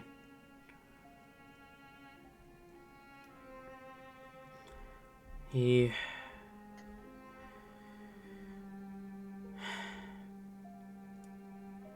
swore to me, after our mother died, that he wouldn't let the same happen to me or Siva. Called it his grand design. I thought it was concerning, but nothing more than just a bit of a god complex at the time, but now he's actually got the power to do that. Wipe out the world and make everyone the same mind. Prevent anyone from fighting ever again. He already made me and Siva immortal. He's something between a mortal and a god. Some sort of lord of magic.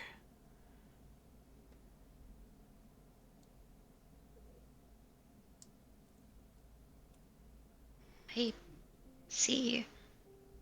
I mentioned the third was a problem. Me, Sally, and him.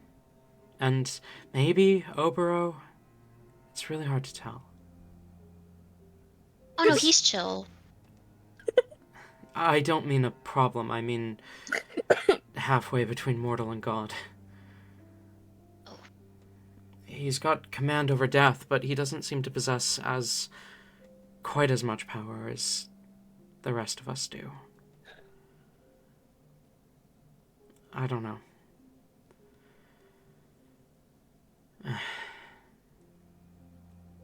Valnarunki. Me and Sally have spoken to him a few times, isolated, away from the valley. and I carry this on me. He pulls out a necklace from beneath his vest.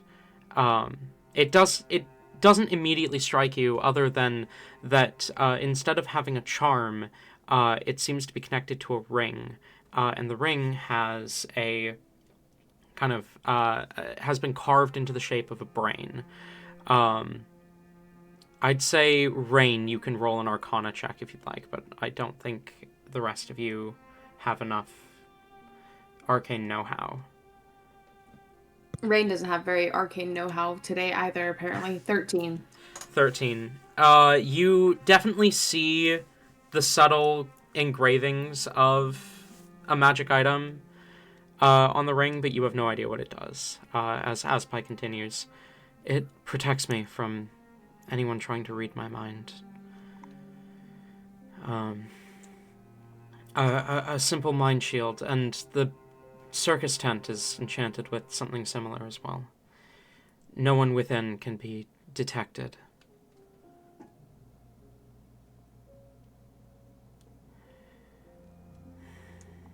Her mask has the same engraving. It keeps us hidden from the hive mind. Of course, he often knows where we end up, but even then the circus has a spell imbued into it. He kind of trails off as he looks at Hellebore. Illithid can enter. Huh. Oh. You may not be able to participate in the tournament anyway. Everything else will be fine. The circus tent is just for the tournament. And sometimes I'll do a performance in there, but I might do that outside. The weather's nice. Damn, I was hoping we could miss it. General, watch your tongue. Oh, stop it. Stop it. No, not until you stop. Stop. I will fucking shove a knife in your throat. You'd like that. Ew, are they flirting? Rain, shut up. I could never have a tell score with to this settle. guy. I think. Do you even remember... Do you even remember what your problem with me is? Your face. No, I don't. But I don't like you. Do you remember your sister? There's like 4 people that don't like you. Who? Your sister. Do I? No? Div kind of like tilts their head and kind of like squints their eyes a little bit. Memory loss, then. Alright. Well, Div, if that's what you're going by now. You hate me because I was doing my job. Simple as that. But I've grown out of it. Clearly you haven't. I don't know if you can tell, but I haven't exactly grown. I've more shrunk. I have my own questions about the new body, but those can wait. I want to know. He kind of looks back to the rest of you. What...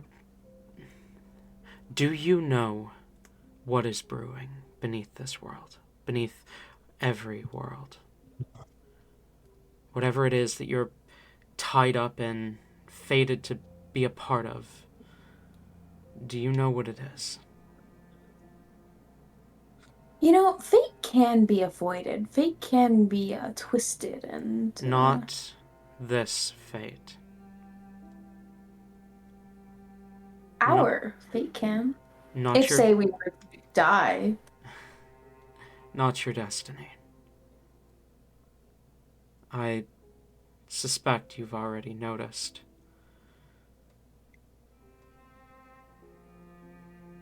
you see his eyes flash for a moment, this brilliant blue light, as he says, "After all, you've died multiple times, haven't you?"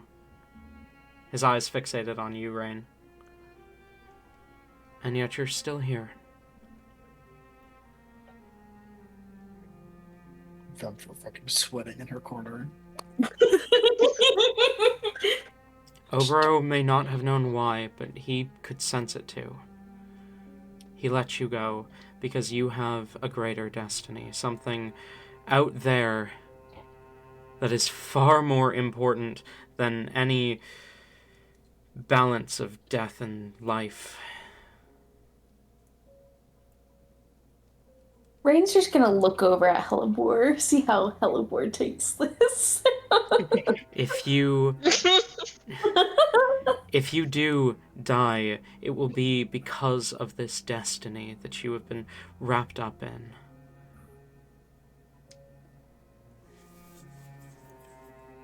Halibur, she's already accepted.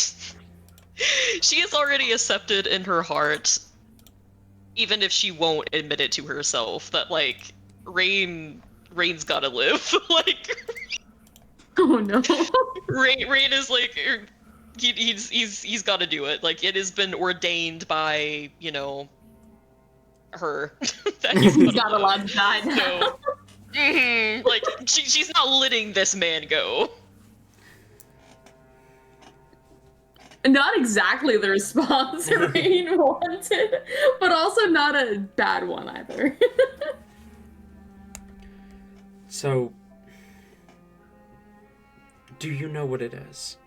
What's happening?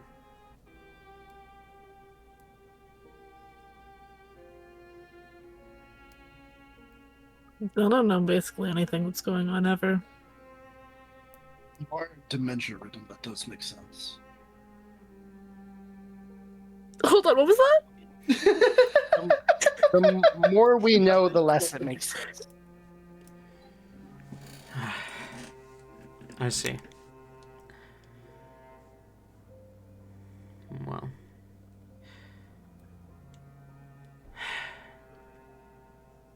I can't solve this problem for you. But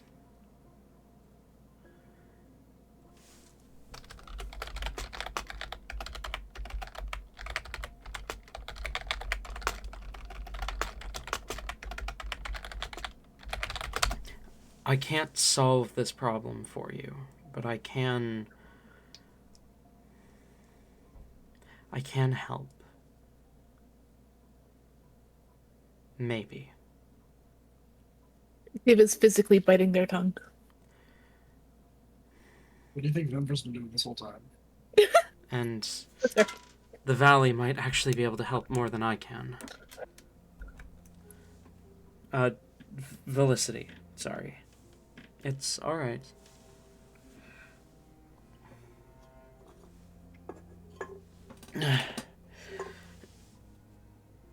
But he's right. Whatever this destiny that you're wrapped up in, we can offer some assistance when the time comes. I get the feeling we'll be in the right place at the right time. If you want it. You don't have to decide now. I suspect this isn't the last time we'll be seeing each other. I mean, I have to see about curing you, after all. Speaking of, tomorrow night, she lingers, looking at Hellebore. Do you have somewhere safe to go? I figured we'd stay the night in the woods, and Pelly has a way of putting me to sleep. That's been working really well lately. Are you wanting me to be in here though? might be safer. Do you mind if I observe? I can come to the woods with you. You don't have to come here. You might put more people at risk here, after all. True. If I, escape the tent, that's true. Um, yeah, you're free to... It's... graphic. Bloody. But, Nothing you're free I to haven't watch. seen. I'm the daughter of fear, after all. Feels like a twist of fate. Among other things. What's that supposed to mean?